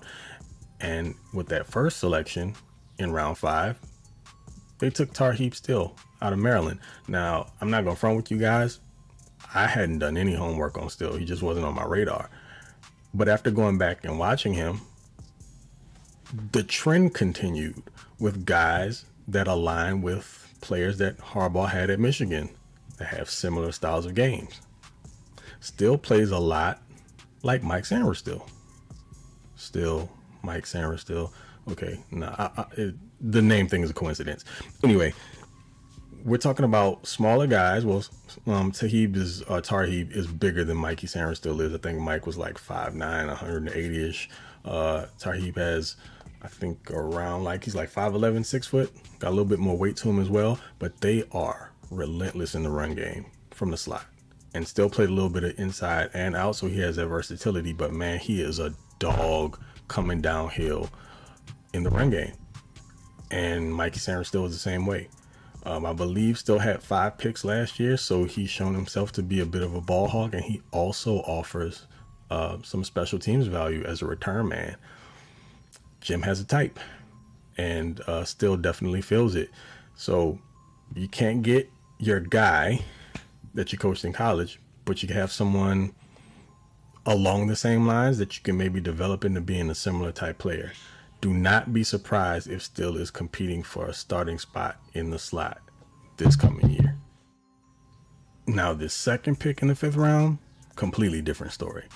I know Cam Hart intimately. Well, from a studies perspective, I mean, I don't know the dude personally. I'm just saying he was one of my favorite middle round dish type picks here in the draft that I thought could potentially go in like the 3rd round. To get him in the 5th is an absolute steal. This is going to be your future boundary corner. Combination of size and athleticism that is very, very rare. 6'3", moves well. He's not the quickest in short areas, and I know that he ran a 4.5 40, but the dude was also GPS clocked at 23 miles per hour, which tells me the long speed is really, really up there. He's competitive as hell. At the catch point, he'll come up and attack in the run game. Here's something to pay attention to. Again, it's another Harbaugh thing. All of it comes together. It makes sense. Cam Hart seemingly is going the Richard Sherman route. Cam was a former wide receiver who converted over the corner. Same thing with Richard Sherman. You're asking me why I bring up Richard Sherman. Well, Jim Harbaugh coached Richard Sherman. Sherman transitioned from wide receiver to corner once Harbaugh arrived. See where I'm going with this one? Sherman, 6'2", 6'3" corner. Cam, 6'3" corner. Both very good athletes. Both hard-nosed and rugged in the run game. Will come down and thump a guy. Listen, the longer this draft went on, the more I enjoyed it. And this, again, is one of my favorite picks because I can see Cam Hart being an impact player maybe in year 2 or 3. If he's not competing for a starting outside gig this season, I think he absolutely will be next year. But he'll at least be on special teams, and he'll be an asset there. Yo, I could wax poetic about Cam for a while, but I'm not going to do that. Y'all get the picture. I really like the guy. So let's just go ahead and move on before I get, out of control. All right. Get ready to make fun of me. This is another one of those 6 degrees of separation things with me and football. So Kamani Vidal, the Chargers 6th round pick here, running back. Hell of a player, hell of a kid. The connection here is that my best friend is a born and bred Alabama kid that played at Troy. He comes from a football family. His dad played in the NFL. His younger brother played for the Alabama Crimson Tide. He is actually, as of last December, in the Alabama Sports Hall of Fame, also the New Orleans Saints Hall of Fame, and by the way, a Super Bowl champion. So needless to say, I trust that family's football opinion. No questions asked. So when I started watching running backs in January, I was ramping up my prospect study, and this kid caught my attention. So I hit my boy up and I asked him, hey, is is Vidal a real deal? And he vouched for him, and gave me some insights, which I won't say all here because we don't have time for that. And it just helped me with my study of him, and everything checked out. So as far as the production goes, he rushed for 1,661 yards last year, was the second most rushing yards in the country. He had three 200 plus yard games last year and 14 touchdowns to match. But the one skill that could potentially get this kid on the field sooner than later is his ability in BPU, that's blitz pickup or pass pro, whichever you choose to call it. He might actually be the best in the class at that. Where's the other connection to Harbaugh here? Well, I'm glad you asked. I think people just assumed that Blake Corum was going to be the pick. It just made sense to a lot of folks. I never thought it was a good idea for multiple reasons. I mean, there's the wear and tear. He's an older back. He's got some injuries. He's going to be limited athletically. He doesn't really bring a significantly different skill set than what the Chargers already currently have in that running back room. The similarities are is Vidal, 5'8", 213-ish pounds. So shorter, stockier built running back, but has better long speed, not necessarily as quick in short areas. But the one thing that he has over Corum for sure is his ability as a pass protector. Corum could try, but he was just too small to hold up. But Vidal is built in a very different way. Like his lower half is very, very strong. And he has a significant amount of carries, on his ledger too. But the difference is that Vidal's only 21, 22 years old. So you're talking about a kid who can come in next season. If he gets into the rotation, he won't be a liability on third down or obvious passing downs. He can hold his own protecting the quarterback, but he's a hell of a runner also. And you don't have to turn around and hand him the ball 30 plus times. You've got right now at least 3 other names in that running back room that can give you more of that ground and pound, where Vidal can be a little bit of a change up. And he's got, like I said before, over Corum, better long speed. I think this might end up being one of the steals of the draft. I mean, hell, I feel like I've said that multiple times, but let's just be honest. When the smoke clears here in a couple of years, because you've got Gus Bus there on a 1-year deal, J.K. Dobbins, we don't know what he's going to look like. Still have no clue what's going on with Isaiah Spiller. But when the dust settles, there's a very good chance that in the next 2 years, this could be your RB1, or at least in a rotation where he's one of the primary ball carriers. So another kid to keep your eye out for. Kamani Vidal, I think, is going to be a player. Have we ever gotten into a 7th round and been really, really interested? I mean, had a vested interest in what the team was going to do at that point? Because, I mean, what's this kid going to be? If he makes the roster, probably at best a special teams contributor, but probably no more than that. Maybe a name that you forget here in a few months that just doesn't stick around. Well, that ain't the case, because somehow, some way, Jerry Rice's boy, Brendan, and hey, I feel like this is to atone for the sins of Jerry Rice slaughtering the Chargers in the Super Bowl. I feel like this is how he makes amends. This is how he pays his penance. His son comes to the Chargers and turns into, I'm not going to say the second coming of Jerry Rice because that's blasphemous, but someone who's going to contribute as a true X receiver, because the Chargers to that point in the draft didn't have that yet. But boy, can Brendan Rice be that guy. I still have no clue how he fell to the 7th round. He is by no means a perfect prospect, but he has everything that you would want in a bigger bodied XY receiver.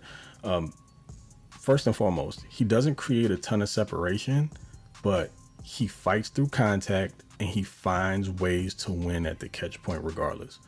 You may get your hands on him at the line of scrimmage, but you're not going to jam him. He's going to fight through that contact. And if you aren't a cornerback that enjoys just getting hands put on you all the time and just being physical, you're going to hate playing against this dude, because he's going to do it all game long and you're going to break before he will. And come the fourth quarter, when you're tired of all that contact and you're worn down, this dude is going to be your worst nightmare, because he just doesn't stop. I know that he ran a 4.5, but he was also a former track guy. And what I noticed was, or I'll put it to you this way, My assumption, and I haven't checked yet, is that he was either a 200 meters or a 400 meter guy, because I saw multiple plays where he would beat guys downfield and he would create that separation after about 15 to 20 yard mark. So the further down the field he went, the more separation there was. And he caught his fair share of deep balls. Will he be used that way at the next level?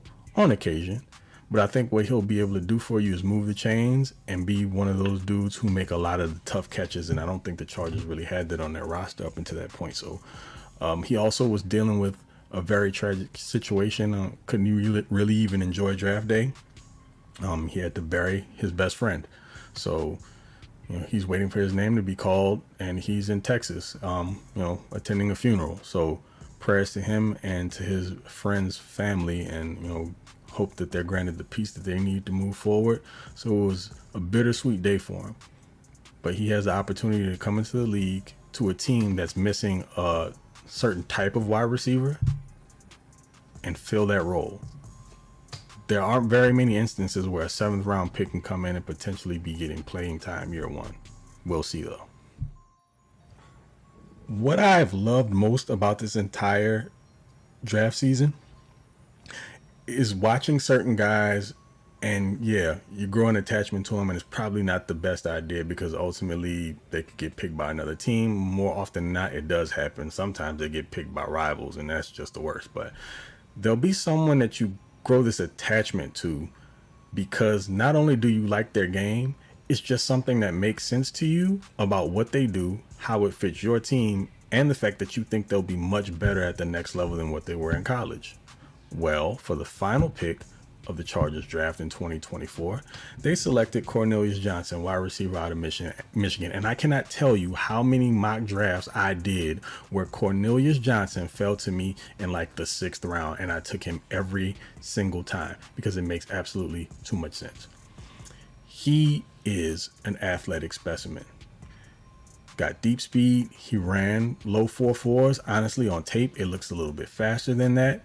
He's got some issues with catching here and there, but oh man, he's just a solid prospect that can be developed. And outside of that, another guy that offers you some stuff on special teams. He blocked 2 punts in his career. He's talking about a wide receiver who not only goes out there and runs his routes hard as hell. I mean, he needs to work on the nuance there, and I'm sure that'll be something that he improves upon at the next level.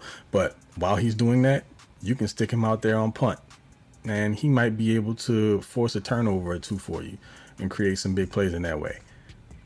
I just think that along with Rice, we've not seen Chargers selections this late into a draft that have a realistic chance to not only make the team, but be genuine contributors right off of the bat. This draft overall, and I may have mentioned it at the beginning, I think I really only gave 1 grade. Don't know why I did that, but as a whole, this is an A draft for me. Even though it started off not necessarily the way that I wanted to, like I said before, with the Joe Alt pick, I understood it. And so, I mean, I gave it the proper grade it deserved. It's an A. It just wasn't what I wanted at the time. But when the days kept going by and the picks kept coming in, everything started coming together, and the Chargers played the board magnificently. In certain instances, they started the runs at positions that maybe we were afraid they would get caught behind and start reaching for players. Nah, a lot of the times they were initiating these runs. And there is nothing like being ahead of the curve in the NFL draft and watching other teams start to scatter and make picks where they probably shouldn't, and then guys just not pan out. I don't think the Chargers are going to have that problem. And I mean all the way to the very end, in the very last pick of the 7th round. Wow. What a draft. I've kept you guys too long. We could talk about this all day, but I won't do that with you. There'll be more to chat about later on as we get into training camp, watch how these guys pan out, the positions that they take, and also there'll probably be some more free agency signings. You got your UDFAs coming in, so lots of competition. It's going to be a fun summer, folks. Strap in. Well, that's going to be it for me. I appreciate you guys. You know who it is, Mr. Boltgang, a Do Not Bang, aka TOP_FLYT3 over on Twitter. And definitely, as I mentioned before, come check me out over on the Lightning Round podcast. We will be happy to have you. Appreciate your support there. And until the next time, okay, love you, bye. On a 1, a 2, a 3. Happy birthday to Craig. Happy birthday to you, Craig. Happy birthday, dear Craig. Oh, yeah. Happy birthday to you. Happy birthday, dude. Good evening, friends. Man, dude, so many great points there about these guys. I mean, just the value of some of these guys, the connections to Harbaugh, the comparisons to some of the Harbaugh players, because really, there were so many guys that were like, oh yeah, Mike Sanderstill, Blake Corum, Chris Jenkins. These are all guys that we could see coming to the Chargers. And if they got picked, it's like, all right, we'll get the guy that's just like him. Yeah. I loved his point about like being the trendsetters. You know, like we started runs, which was kind of like, that's just a cool idea that I didn't even think about, but he's absolutely right. And when have we ever done that in the past? Exactly. That's a great sign of a good draft, that we were the ones that were like, okay, we're going to take this guy. And then other teams are like, oh shit. Marbles. But Craig, as always, dude, great. Thank you Craig for all that hard work on that. That was a chunky one. There was a lot to go through, and we appreciate your time and effort in all of that. So thank you, buddy. Sir. And happy birthday. And happy freaking birthday, buddy. Yeah. All right, gang, it's time to go on to the next segment, Ask Boltfam. Let's get into it now. Time to put your money where your mouth is. Hi, guys. Don't jam a thumb up his butthole. That's what you do. I wet myself in excitement. Oh, so hungry. Your thoughts are like totally appreciated. Catch you later, dude. Okay, love you, boy. That's right, folks. Time for Ask Boltfam. We start at the top with Scotty B63, who asked the question: is this the best draft we've had? Feels like it. Of all time, like recency biased, I'm excited as hell. We did get kind of a lot with that Phillip Rivers draft where we traded back, got switched with Manning, and then got subdued. So I don't know, my recency bias of the last 10 years, 12, let's say last 12 years. Carry the one. Yes. 100% last 12 years. Certainly feels like the best since that one.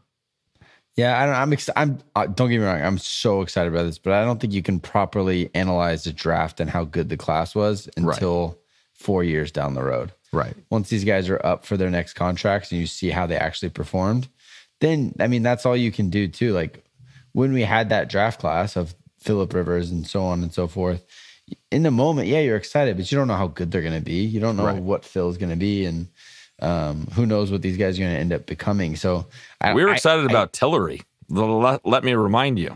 Yeah, we get excited about everything. It's a shorter list of what we don't get excited about. Yeah. But it certainly feels like these are all guys that are going to have some kind of an impact, and it feels like we got some steals there. So it feels like Harbaugh and Ortiz got the guys that they wanted, and so really all signs point to this should really work out. But hey, we have to wait and see what the results are before we can call it the best, but feels like it. Feels good. Feels good. I'll say it. B63. It's great. We did it. Yeah. We landed on the moon. Thank you, Scotty, for asking the question. Let's move it on now to Big Red Bolts fan. Oh, shit. Who asked the question? Home time. Life is good. Life is good. Life is good, good, good, good. Life is good. How is life? Is it good? Nay, it's good. Can't love you, bye. Shh. Life is good. Please, let's not get sour. But F the Raiders for several hours with a bobblehead statue of Brock Bowers. Oh boy, that was the other sweet thing, was seeing all the Raiders fans getting upset over the Brock Bowers. Yeah, if it was us getting Brock Bowers, we would be and hollering. Because guess why? We have a quarterback. Yeah, they don't have a quarterback. They have Gardner Minshew, which is okay, sure, but they all wanted like Bo Nix. I'm sure Bo Nix went right after them. Yeah. Right after that pick. So I don't know. They did. We made a reference on the recap thing afterwards. It was like the first 2 picks. I was like in the Tom Telesco mindset. I was like, oh, those are the guys I wanted because I've been trained for the last 10 years to want those guys. Yep. Time to step back. Pavlov dogs. That's right. Yeah. We hear the draft jingle and we just want to reach. What's available? BPA. BPA. I will say, Brock Bowers. I guess at the end of the day, it wasn't a reach. It was best player available. I think because he was rated as a top 5 like overall prospect in the draft. Absolutely, I love that. It wasn't a reach. It was just like you're taking best player available instead of, and you're not even considering a need on your team whatsoever. Like no conscious decision of, yeah, this guy's really good, but we don't have a quarterback right now. Do we need a tight end? We just drafted one last year. Yeah, he's the best available. So here we go. Buckle up. Yeah. Who knows? The card in. Brock Bowers could be incredible, but we're trained to Tommy T right now. Like that's what our draft style is. Next year, we now know DeJoe Ortiz vibe. Mm-hmm. Yeah, awesome. Because like if you look at that Glaze as the tackle, the Glaze pick they had the 3rd round, everyone was the same thing that happened to us every year. It's the JT Woods. It's like this guy wasn't supposed to be drafted until the 5th round. No one had him that ranked that high. Like, what are you doing? Yeah. So, yeah, life is good. Big Red Bolts fan. Really good. Thank you for asking the question. Let's move it on now to King David 420 DHBC, who asked the question. Question. Can this fan of the team and of your show get a behind the scenes of what goes into a making of? That would be interesting for a Patreon. I kind of want to see what goes on. Like how we put it together. Guys do really? Yeah. So like, how do you guys actually take this and get it on to podcast platforms? I don't know how it works. Yeah, it would be a lot more production for us to get through because, I mean, most of the times when there's a behind the scenes, there's a whole other crew shoot behind the scenes. Right. Yeah. So for us to do an episode just and selfies. the behind the scenes, just selfie the whole time. Here we go. I'm sure we could work on something. Just GoPro. Just toss a GoPro on your and it'd just be us looking at computer monitors. It'd be so boring. But maybe in my head, like when Adam goes into his like editing zone, he's like in the Matrix. He's like, and he's like, yeah, he's doing all of his editing. Yeah. In reality, I'm just sitting here on my phone, and then as soon as somebody says, I gotta stop what I'm doing. Gotta bleep that. There you go. Here we go. It's Kevin on the crapper searching through Charger stuff for making outline. That's the making the outline, making the graphics. You guys you see any graphics from the show, it was done while I was deucing for sure. That's the only time I have to myself at my house. But I'm sure we can put something together. Here, David. 420 DHBC. Now that you know what it is, if you want Kevin on the now that you know how the sausage is made, I don't know that it's going to be that exciting. Hey, if you want to FaceTime when I'm working on these things, you're more than welcome to call me. We can give you some behind the scenes. Thanks for the question, though, dude. Thank you, King David. Appreciate it. Let's move it on now to Boltzilla Harbaugh Season, who asked the question. Almost did it. Almost did it. Enthusiasm unknown with these rookies. The last time the Chargers had someone named Junior playing linebacker, it worked out pretty damn fantastic. Colson is a beast. Here's my question. If you had to take a full-force tackle from Colson, Sayal, or Merriman, who would you choose? Love you, bye. Colson. In their prime. Colson. Oh, we haven't seen him yet, so the easy answer is Colson. I watched Sayal and Merriman as like a kid, and they were giants. They were terrifying. I want nothing to do with Junior Sayal or Sean Merriman. There's a lot of tackles that are illegal now that weren't back then. Exactly. That was the point I was going to make. And Junior Colson's younger than me. I'm like, I feel like I could take the hit a little bit. Yeah, totally. Junior Sayal and Sean Merriman, they were like, they might kill you. When you're like, when you're young, they're like gods. I think they might kill me. Yeah, I think they would. I think I would just choose to die as they're about to hit me. Yeah. And I mentioned this this really set in while I was doing the outline. This entire draft class was born when we graduated high school. It's not good. Yeah. Our senior year of high school is when all these kids were born. Like, it's getting worse every year. I feel older. This is getting way worse. This patch of white's not getting any smaller, buddy. Nope. You're. I now look up to you, and you were born when I was a senior in high school. Yeah, I would say Colson as well. I mean, it's gonna hurt, but I'll take that over death from Sale and Merriman. So you're either getting your lights taken out by Sean Merriman, or you want to get he'll definitely knock you out from you by Junior Sale. Exactly. So there you go. Boltzilla Harbaugh season. Thank you for asking the question. Let's move it on now to Tony Francis, who asked the question. What's up, guys? What a freaking crazy week. We definitely went on an emotional roller coaster led by our fearless conductor, Joe Ortiz, this past Thursday, Friday, and Saturday. Drafting Aldover Neighbors and Odunze was not sexy at all, but clearly consistent with the identity Harbaugh is trying to build this year. But then we all started to believe again, getting the Irish lad butt kicker McConkey in round 2, and then the toughest, most badass dude on the Michigan Wolverines 2023 defense in round 3. OMG. My question is this. What are the chances that Harbaugh asks Slater to switch to right tackle and leaves Alt at left tackle? Can you also see Alt catching a touchdown pass for 2-point conversion from the goal line this year? Think about it. He was a tight end his freshman year in college. P.S. So great to meet you, Coach Kyle, in person at the Die Hard Bolt Club Chargers draft event. You look way more buff in person, by the way. I could barely get my arms around you when we hugged. You should think about changing your nickname from Coach to Hulk. Love you all. Love the Chargers. Can't love you. Bye. Hey, Kyle, it's paying off. Look at you. Stop. You're so silly, Tony. Stop. Oh, shit. That's amazing. Oh, yeah. Yeah, it was really fun to see Tony at the draft party. Yeah. It was like, just like, he would just like, something cool would happen, or like something in the draft, he would come over and talk to me. Oh yeah, what do you think? What do you think? What do you think? What do you think? He would go back to his table, and it was like just this constant. It was awesome. Did you guys become best friends? Yeah, we did. We did karate in the garage. Yeah. That's awesome. All right. Well, the questions. Chances Harbaugh asked Slater to move to right tackle and leave Alt at left tackle. So I have a theory. I have a theory. So in that press conference, when they were asking Alt, they were talking about where people are going to play.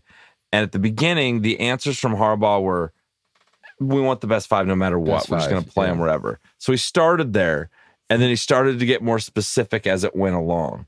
Right now, all these questions about shuffling up the offensive line are based on his first answer. So I'm taking this with a grain of salt. I don't think they're going to move Rashawn Slater anywhere. You're not a Pro Bowl left tackle that gets moved over for a rookie. It's just not going to happen. Right. They're going to get him ready to play right tackle because he's the new guy and he's capable of earning that. You know, he's only played for a few years at left tackle. So I think that's there. And then people talking about Trey Pipkins to guard, like, I don't know. Why can't we just let him not, you know? Just let him go. I don't know. Never let go, Jack. Never let go. Never let go. Yeah, I don't see that. I do like the idea of throwing him a touchdown, because didn't Trey Pipkins get a touchdown from Herbert? I think it was last season or something Tennessee, like that. Yeah. So right. Alt's got some hands. Oh yeah, he was a legit tight end. Yeah. So yeah, he could be a sneaky, number 76 is declared eligible. Just stand in the end zone and put your hands up. Yeah. That's all you got to do. That's like 8-9 feet up there. Yeah. At least. Trick play. Yeah. Maybe even more. It might be 10.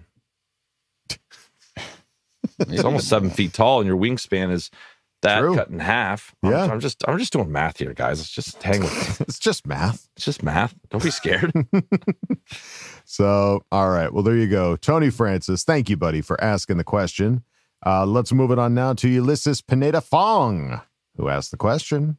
Where to start? Got a few topics to touch on here. Coach, it's okay that you trimmed your beard, even though I was loving the sickness. Your beard, your choice. Isn't that what they say? You're still sexy as hell, don't you worry. The nipples, last week I said the only thing that would soften my nipples would be an all-line pick at 5. And the encouragement I received from Kevin really inspired me to get through this moment. I have decided that I will not let anything stop me. After seeing the rest of the draft, we are fucking back, baby! I am going to fully trust our staff with alt at right tackle. If this works out, we may have the best tackle tandem in the NFL. I'm imagining us this season running a 4-minute drill on the Chiefs in Kansas City and just pounding the fucking rock of their bungholios. Herbo in victory formation at Arrowhead is going to tingle thy nips to dangerous levels. Lastly, as an Oregon Ducks fan, it pains my soul to see Bo Nix and Troy Franklin go to the Broncos, as well as Jackson Powers Johnson to the Raiders. I must sadly move on. As they say, fuck the Broncos, fuck the Raiders, and all day and all night suck my butt, Kansas City Chiefs. I love you. Bye.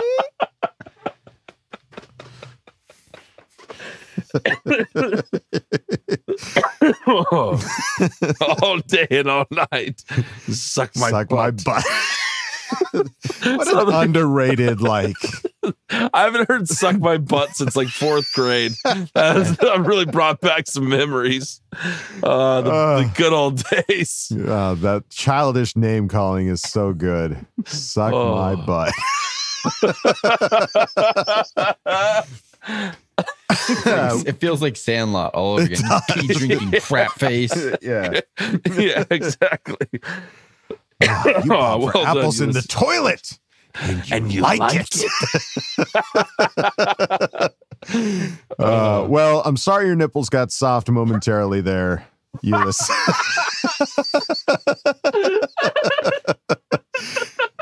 But I'm glad you bounced back. I'm glad Kevin was able to help you through this trying time. We lost Kev. We did. And that's okay. He'll be back. He'll be back again. It's like Frosty the Snowman.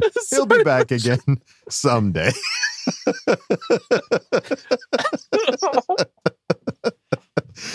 Yeah, dude. Having the best tandem tackler in the NFL. Oh God. And yeah, to see Herbo in a victory formation at Arrowhead, what a glorious sight that'll be. It'll be awesome. Ulysses, thank you. I don't think there was a question in there, but these nipples need to have like a running storyline. Yeah, hey, this whole keep us updated on the Nipple Watch 2024. Ulysses, thank you for asking the question. Let's move it on now to Daryl 21, who asked the question.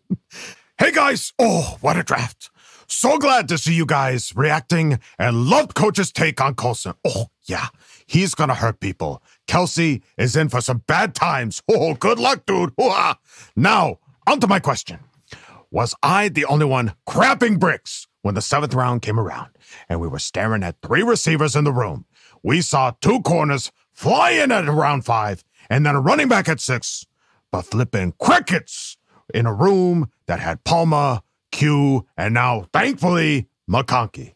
Then, bam! Oh, we get not 1, but 2 wideouts in the 7th to finish out this draft. Oh, I wonder if the media team in the war room saw everyone of us on social media screaming for Rice, and after 6 hours of pacing, smoking, and shitting, we finally heard the name of the one guy we all wanted to see come to our bolts.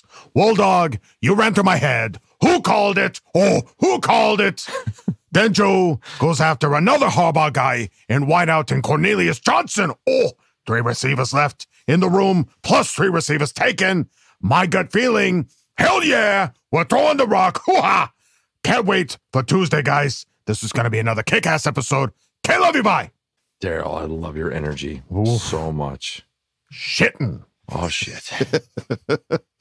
Yeah, I mean, we were all saying we need to get some wide receivers in this draft, but we were also saying this is a very deep wide receiver class, and we just didn't know how deep the deep end was because it went all the way to the 7th round to get Jerry Rice's freaking kid.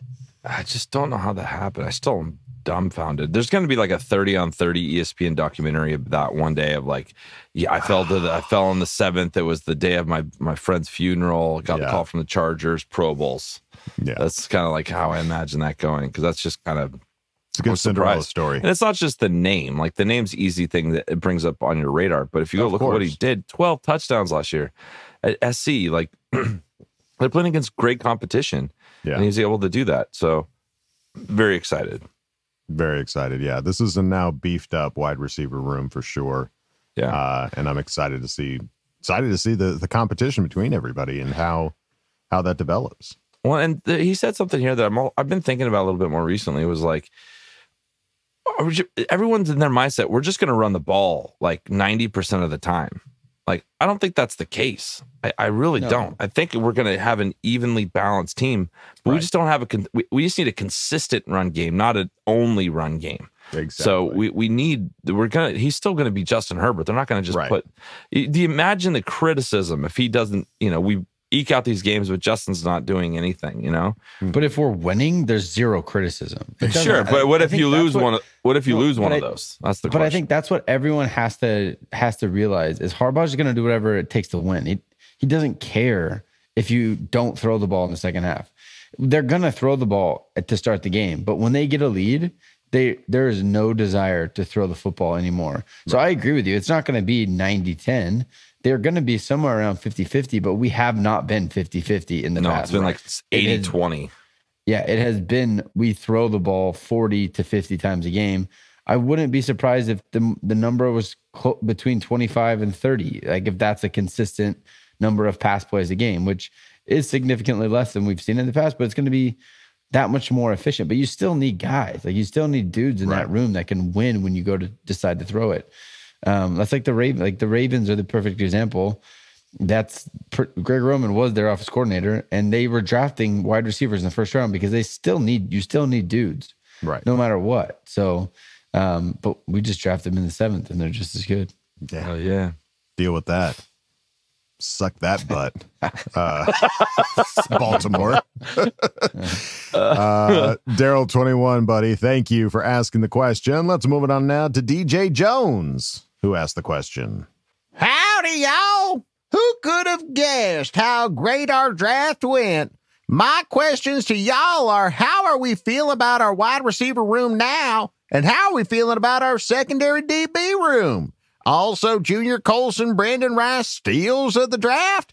Kayla, you buy? Hashtag who's got it better than us? Nobody. Feeling about the wide receiver room? Pretty good. It's full. It's very full. So if you start bringing in other people, you're going to be getting rid of some people. Yeah. So that's the question. Like Simi Fehoko, I don't know. We'll see what happens with Simi. Yeah. But you're still like, there's 7 guys in there right now. That's a lot of wide receivers. Yeah.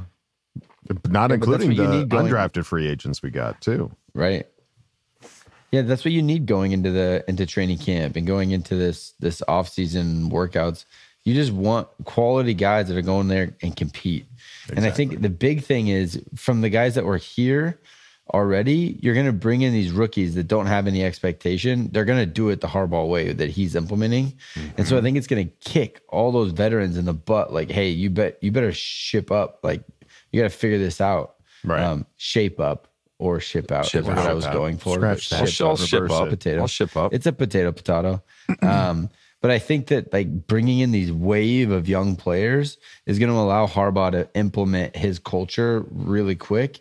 And the vets are going to be able to see like, okay, yeah, this is how it's going to be done. And if you have competition like that, like you can't tell me that Josh Palmer and Quentin Johnson are like, yeah, I'm the guy. I'm going to get all the looks, like we have a lot of receivers in that room now and a lot of young, talented dudes that Ladd McConkey's going to come after you. Like he's coming to take jobs. So I think it's great. The wide receiver room is competitive depth, I guess would be a good way to put it. Love that. Totally. Need that competitive depth. The DBs feels good, but that feels like a place you could probably still add somebody because we still have some money available. Right. That it feels like something you could probably add somebody on like a. I think it's safety. Think safety is more likely than a corner? Yeah. Yeah, I think we have corner depth now. Like everyone wants to write off Jasir Taylor, and it's like the guy's not a bad football player. Like he filled in and did a really good job when we needed him. I don't think he's a starting caliber guy, but you'd already brought in a free agent. You have Asante Samuel Jr. Now you had 2 corners to the room that already has 4 guys. I think you have good depth there, but I think the safety room is JT Woods is not the guy. He's just not. So you have Derwin and you have Alohi, and those are kind of your guys that you're running in this season with. I think this is the same situation as last year, though, and we didn't add nothing. So we'll see what Joe Ortiz, his tactic is compared to what Tom Telesco was going for. Yeah. I think vet safety is still out there. Mm-hmm. And we have expectations on some of these guys based on what they did in that last defense. And maybe they weren't designed for that defense. Maybe in everything Jesse Minter said is that this defense is designed to play fast. So what kind of football player are they? Will they thrive in this? Will they be better? Because right now, all of what we expect from them is based on this other scheme that, by all accounts, was very complicated and didn't let you play freely. So I'm also interested in see how that shakes out during training camp and who excels. 100%. And yes, Colson, Brendan, definite steals of the draft. Yeah, for sure. That's easy. Easy. DJ Jones, buddy, thank you for asking the question. Let's move it on now to Flipside, who asked the question. Name your top 3 players from this draft class you would buy a jersey for in order. Certified Fresh? I'm trying to turn a new leaf. I'm trying to do research and not just yell things into this mic that don't make sense. Sorry, didn't sound very confident with that one. I just kind of panicked. So better to panic, I guess. Kind of panicked. All right. Top 3 players from the draft class who you would buy a jersey for in order. I'm going to go Junior Colson because linebackers get cool numbers. Okay. I'm going McConkey first. Just because that's a sick name. McConk. Yeah. McConk. And it's going to be, my guess is he'll be in the 80s, somewhere in the 80s. That's always a good looking jersey. I think so. So they just announced like a couple of the other players are in like the 6s. I think Perriman's 6 now. Yeah, Perriman's So they're 6. taking up all the lower numbers. So I think he'll be in the 80s. Yeah. I mean, depending on how it pans out, man, Brendan Rice, baby. That might be you 7th rounder. Let's go. Hey, come on now. Just got to see how it pans out. But I would not be surprised if we're buying that jersey come week 1. I would say alt, but 76 is just a weird number. It just makes you look fat. When you wear a jersey with 76, it's just you look fatter. I don't know what it is. It's just that offensive lineman energy.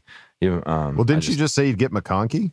I think here's the problem I had. Well, yeah, McConkey's not He's going to have it 80, yeah. No, but 70s. Here's what I remember. I remember with 76. I remember the number 76 was TJ Fluker, and I had a Fluker jersey. And maybe it was a heavier time in my life, but I didn't look great in it. Okay. So we got to the bottom of it. All right. We cracked the code. Yeah. All right. There you go. Flip side. Thank you for asking the question. Let's move it on now to Mr. Pekar. Oh, yeah. Who asked the question? The time has come again. The draft is here. It came as planned.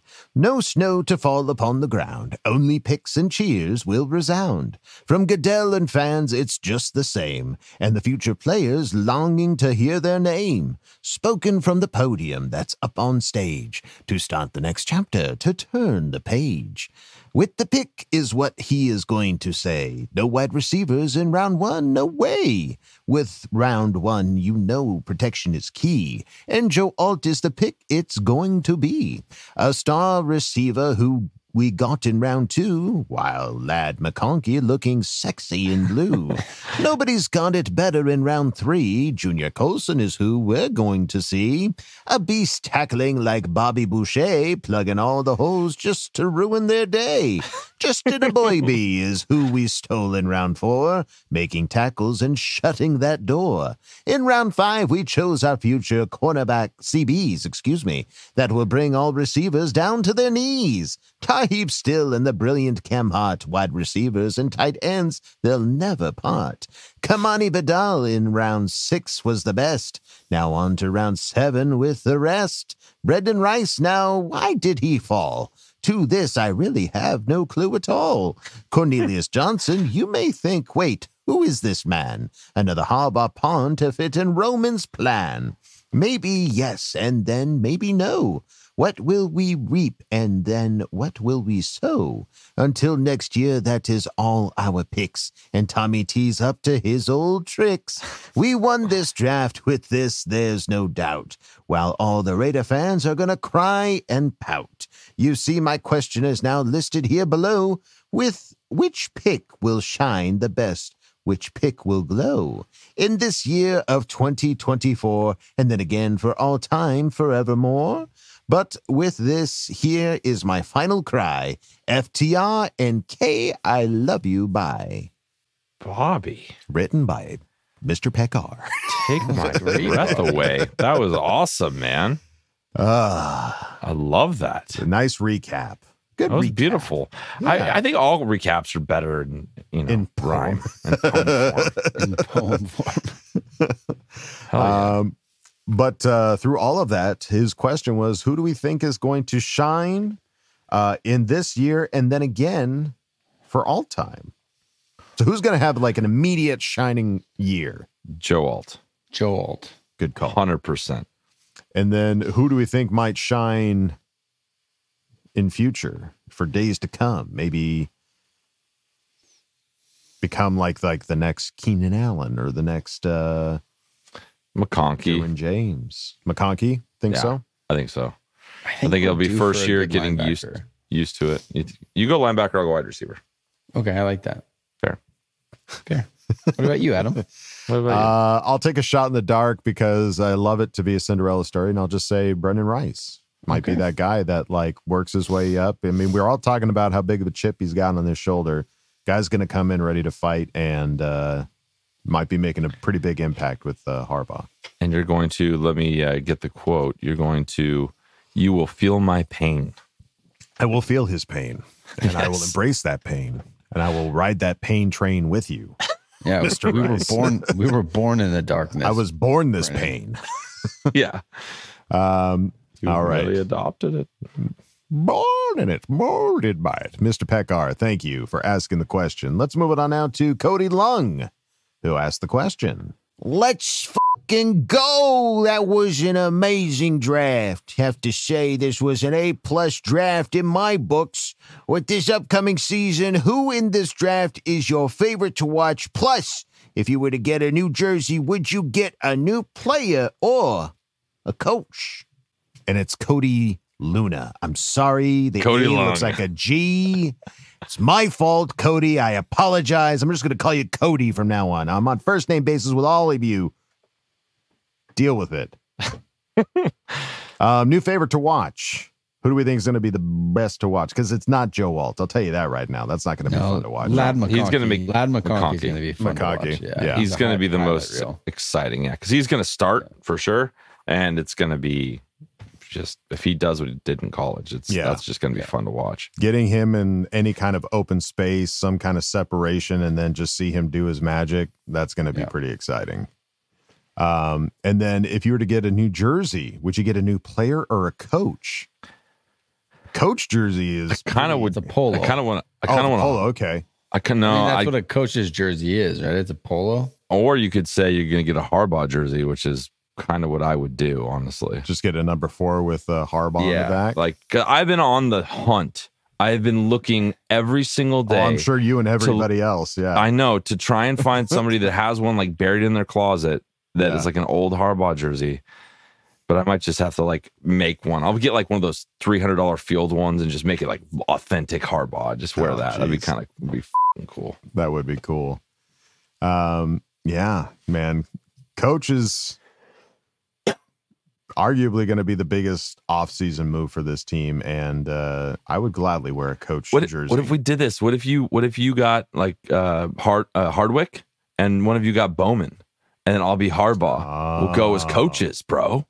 The coach game, the coach squad, coach squad, coach squad. Kyle, I'm not getting any emotion out of you whatsoever. He's processing it still. I'm trying to think. Like, coaches wear polos. He can't get over this polo thing. Don't wear jerseys. But these are former players. What if we just got polos and put their names on the back? The fuck? Sure. That would be like a coach's jersey. Pull over. No. Just no. Yeah, windbreaker. Sure. I'm in. It is. That's what it is. It would feel weird wearing a jersey of a coach. That's weird. It just says their last name. But what if it was a coach that was previously a player?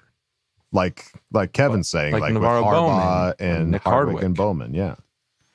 Yeah, the Hardwick and Harbaugh. Yeah, we can do that. I like that. You could do a center QB exchange. We could do whatever. We could have a gimmick, dude. You hand me beers, like snap it to me. Yeah. It'd be great. We could do that. And then Navarro Bowman just shows up out of nowhere. Kyle doesn't want to play along right now with this shit. Okay. Adam can be Hardwick. You can be Harbaugh. I'll be Navarro Bowman, and I just get to light you up as soon as you drop back. There it is. Okay. I'll be like, Kyle, no, don't. Throw beers at your face. Like Terry Tate, office linebacker. Exactly. All right. Cody, Luna, thank you for asking the question. Let's move it on now to Kyle Tucker, who asked the question. Hello, gentlemen. Would like to ask you who your favorite undrafted free agent is, and why is it Bucky Williams, the modern-day Viking, playing center? He is a favorite. He's a suitor. It is honestly kind of remarkable how every year there's an undrafted free agent that the Chargers pick up that we immediately lock onto because they just look like somebody that came from like the program or something like that. Has like a flowing mane of a mullet haircut, whether it's ginger or blonde or something. And they're probably rocking like Oakley shades of some kind. Sure. And we're just like, that's our favorite right there. Sign them up. Because I can think of previous years that there's been undrafted free agents that we've just been like, because I think there was one that was like Brock something. There was a Brock that had like a long blonde. He obviously didn't make the team. Oh, I know what you're talking. Like an undrafted free agent, just some look like a. That was a few years ago. Yeah, but I mean, there was that. Who was the one guy? We got another one that like he was like deadlifting a car, like with bars. He was another lineman. Oh, he was a fullback. Yeah, he was a fullback. I'm trying to remember his name. It was with. Wait for it. It was with the Protein Fairy. It was the same class. Yeah.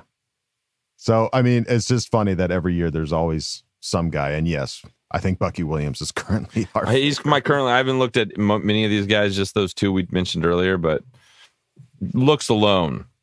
Exactly. That's all we have to go off of, really. Yeah. It's just he's badass looking for sure. And potentially center, maybe? I don't know. Could be. Probably the guard from Michigan. He's probably making the team. Could be my guess. Could be. Yeah. But we'll have to wait and see. But yes, I'd say Bucky Williams is certainly our favorite right now. Kyle Tucker, thank you for asking the question. Let's move it on now to Andrew Ramsey, who asked the question. What's up, Charger Chat? With the depth at safety still in question, which of the free agents below are the Chargers most likely to bring in? Or do you think this new staff either develops the current depth we have or switches a current cornerback or someone else to safety? Also, Kyle, my war with you is over, so long as you tell me I taste of a North Carolina Chargers fan. K, love you, bye. It's very simple, Kyle. I don't know. I don't know if I can say because I don't know what what do you taste like, Andrew? I don't know what you taste like. And I don't know what North Carolina Charger fans taste like either. But I can so say the war tell you how on. I can tell you how they smell. The war rages, yeah. Delicious. I think the war rages on. Andrew, I don't know who said I wanted this war to be over. Why are you assuming I'm raising the white flag? Who said that? I'm still got cannons firing. If I know anything about my mom brother, didn't raise no quitter. Yeah, Kyle will fight you till the end of his days if he feels strongly about something. I don't even know what we're. I was going to say, what are we fighting about? I'm okay. I'm a game. I like a good war. That's okay. Here we go. This is like the Hatfields and McCoys going like, what were we even fighting about? Duggin and the Ramseys. But war aside, the free agents at safety, he gave us a list to look at here. There's a lot of good free agents here. There are a lot, actually. And there's... Well, the one that is expensive that would be an immediately huge monster upgrade is Justin Simmons. Yeah, I just don't know if you're going to pay the $10 million+ that he would want to come play. But imagine that you have that. I was going to say, we have the most expensive safety in the NFL in Derwin James. Yeah. So that would be the most impactful, like, get in here, let's go. Like, he had a crazy production, like the amount of turnovers that guy has. I just remember him always picking us off. Like, he's always a pain in the ass, Broncos. So that would be my pick, would be Justin Simmons. But how realistic is that with how they're trying to build this? I don't know. Right. Dude, you can't tell me that John Johnson III is back as a free agent. There's no way. Weren't we all... I kind of want to stay away from the Staley guys. Well, because he was a Staley guy, and we thought that it would work out really well. And then slowly turn away. Yeah, I'm just going to back out of the room. Homer Simpson into the bush. Exactly. But there's some other big names here, dude. Like Micah Hyde and Jamal Adams. Eddie Jackson is incredible. I was Adrian Phillips. Walk. Adrian Phillips is back out there. Yeah. Kareem Jackson. There's a lot. Tashawn Gibbs. Like, there's a lot of really good safeties available. Yeah. I have a feeling we're going to pick up one of these guys. Yeah. It makes sense. It makes sense. Andrew Ramsey, thank you for asking the question. Let's move on now to Marco DeLeo, and shout out to Arrogant Bastard. Nice. Who asked the question?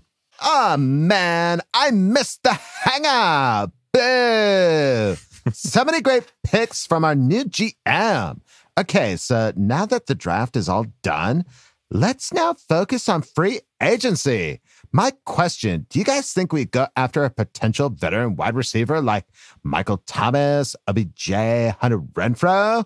What are your thoughts? Can I be bye?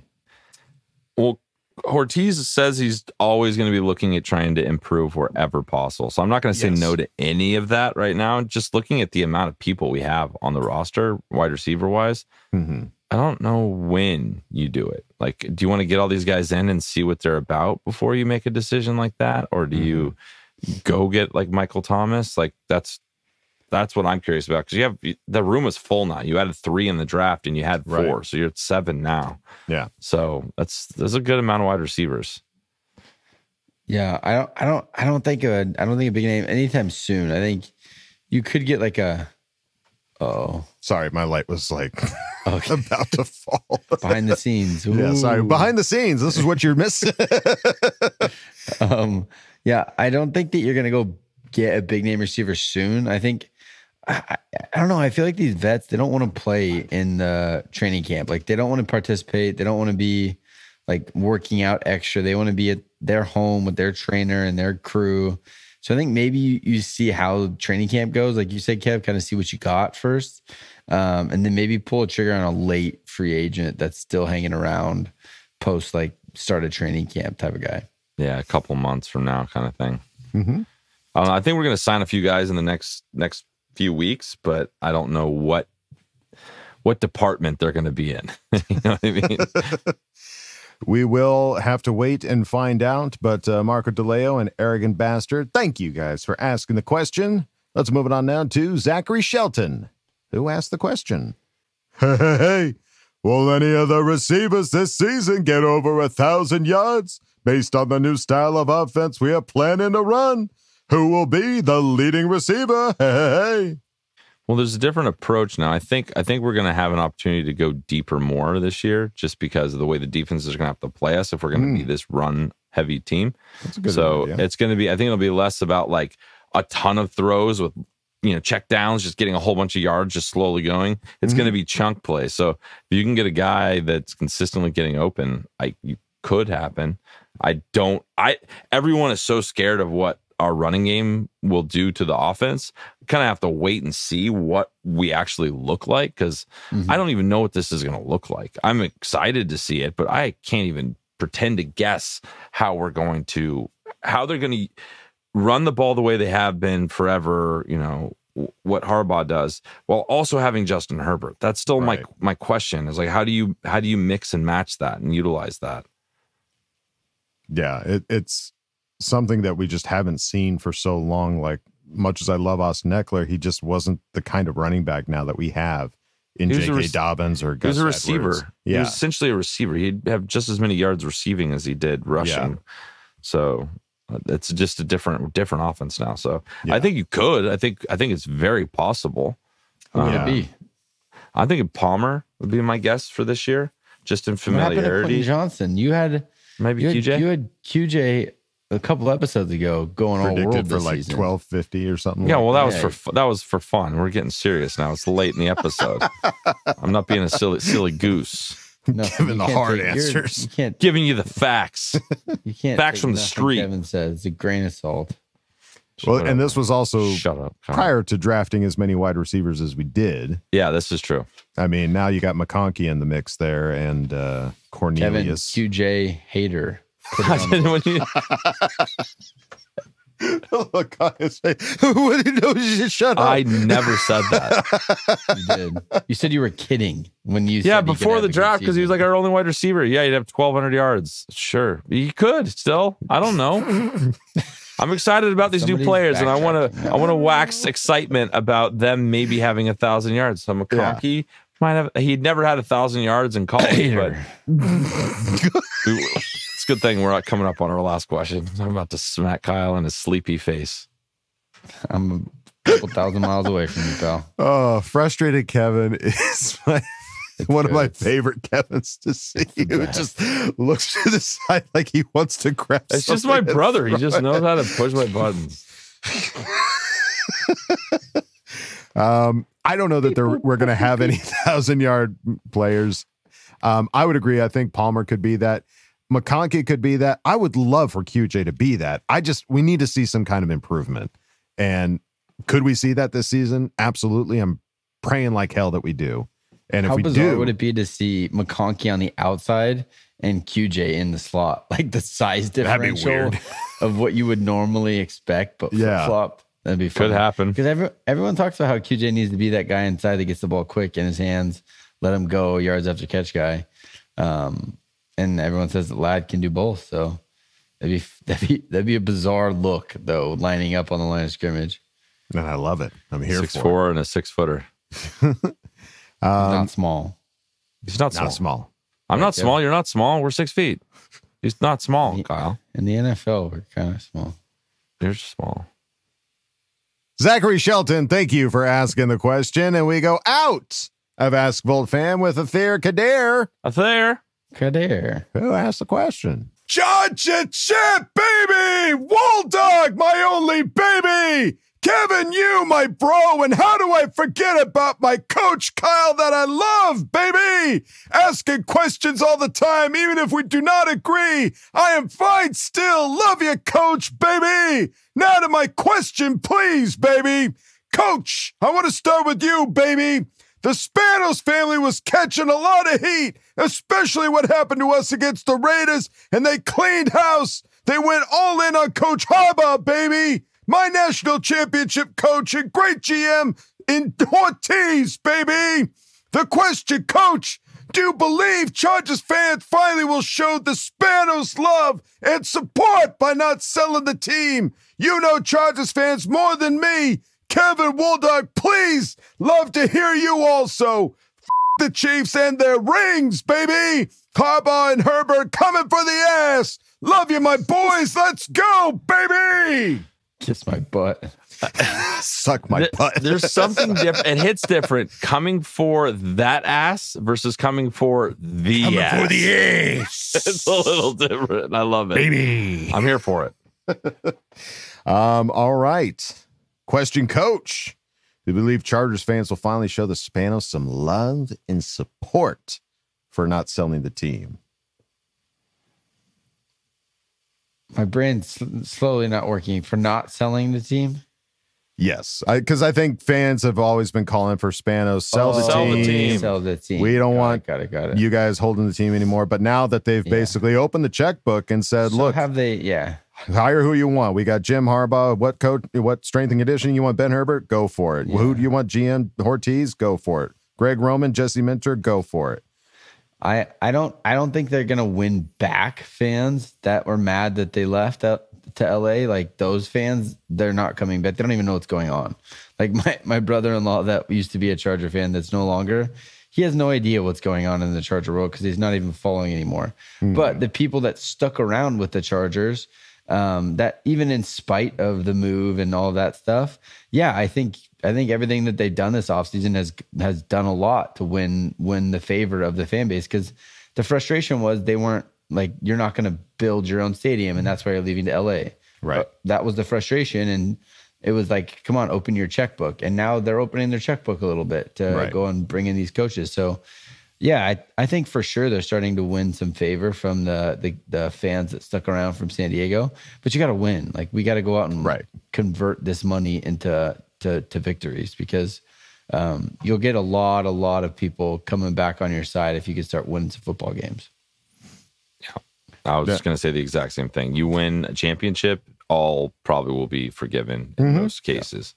I mean, I'll say, you said that you've got, what was it, a cousin that was a huge Charger fan? Brother-in-law. I've got a friend who has been bad-mouthing the Chargers ever since they left for years. And I've just now, in this offseason, from the hiring of Harbaugh, he's been like, okay, I think I'm ready to come back. Which is impressive to me, because this guy, I would get into arguments with, being like, dude, don't tell me how much you don't like the Chargers, because I don't care. I'm in. Okay. Yeah. If you want to be mad, go be mad somewhere else. Yeah. And now he's finally coming back, going like, all right, I think I'm in. I think I can do this now. Yeah. So I think it will win back some. I think you'll win back fans. I'm excited to see what the home field advantage is going to look like with the Chargers this year, because I think it's going to be. There is one. I think there will be one. I think based off of like our last Special 10 hangout, hearing how that we are sold out of season tickets for everything except for like the club VIP and some of the 500 sections. Like, I think it's going to be a crazy good crowd, and I'm really excited to see how that turns out. So there you go. Athir Kadir, thank you, buddy, for asking the question, and thank you everybody for asking questions, and Ask Boltfam. We greatly appreciate it. But that's going to do it for this episode of Charger Chat. Any final thoughts there, gentlemen? The future's bright, boys. It's going to be fun. Kevin Bring hates your shades. Quentin Johnston. I don't. All right. That's going to do it for us here at Charger Chat, folks. Don't forget to bolt up, because we're ready for any squad, any place. Okay, love you. Bye. Did you say K love you bye? Me? Yeah, everything froze. I was going to say, I think you cut out. K love you bye. K love you bye too. And now, a word from our sponsors. Do you suffer from soft nipples? Trying to find a way to perk them up a bit? Well, now you can let everyone know the turkey's done with Huggin Duggin's Nipple Hardening Cream. Our special blend cream will turn those pitcher mounds into party hats. So this summer, turn on your high beams and pick up a tube of Huggin Duggin's Nipple Hardening Cream.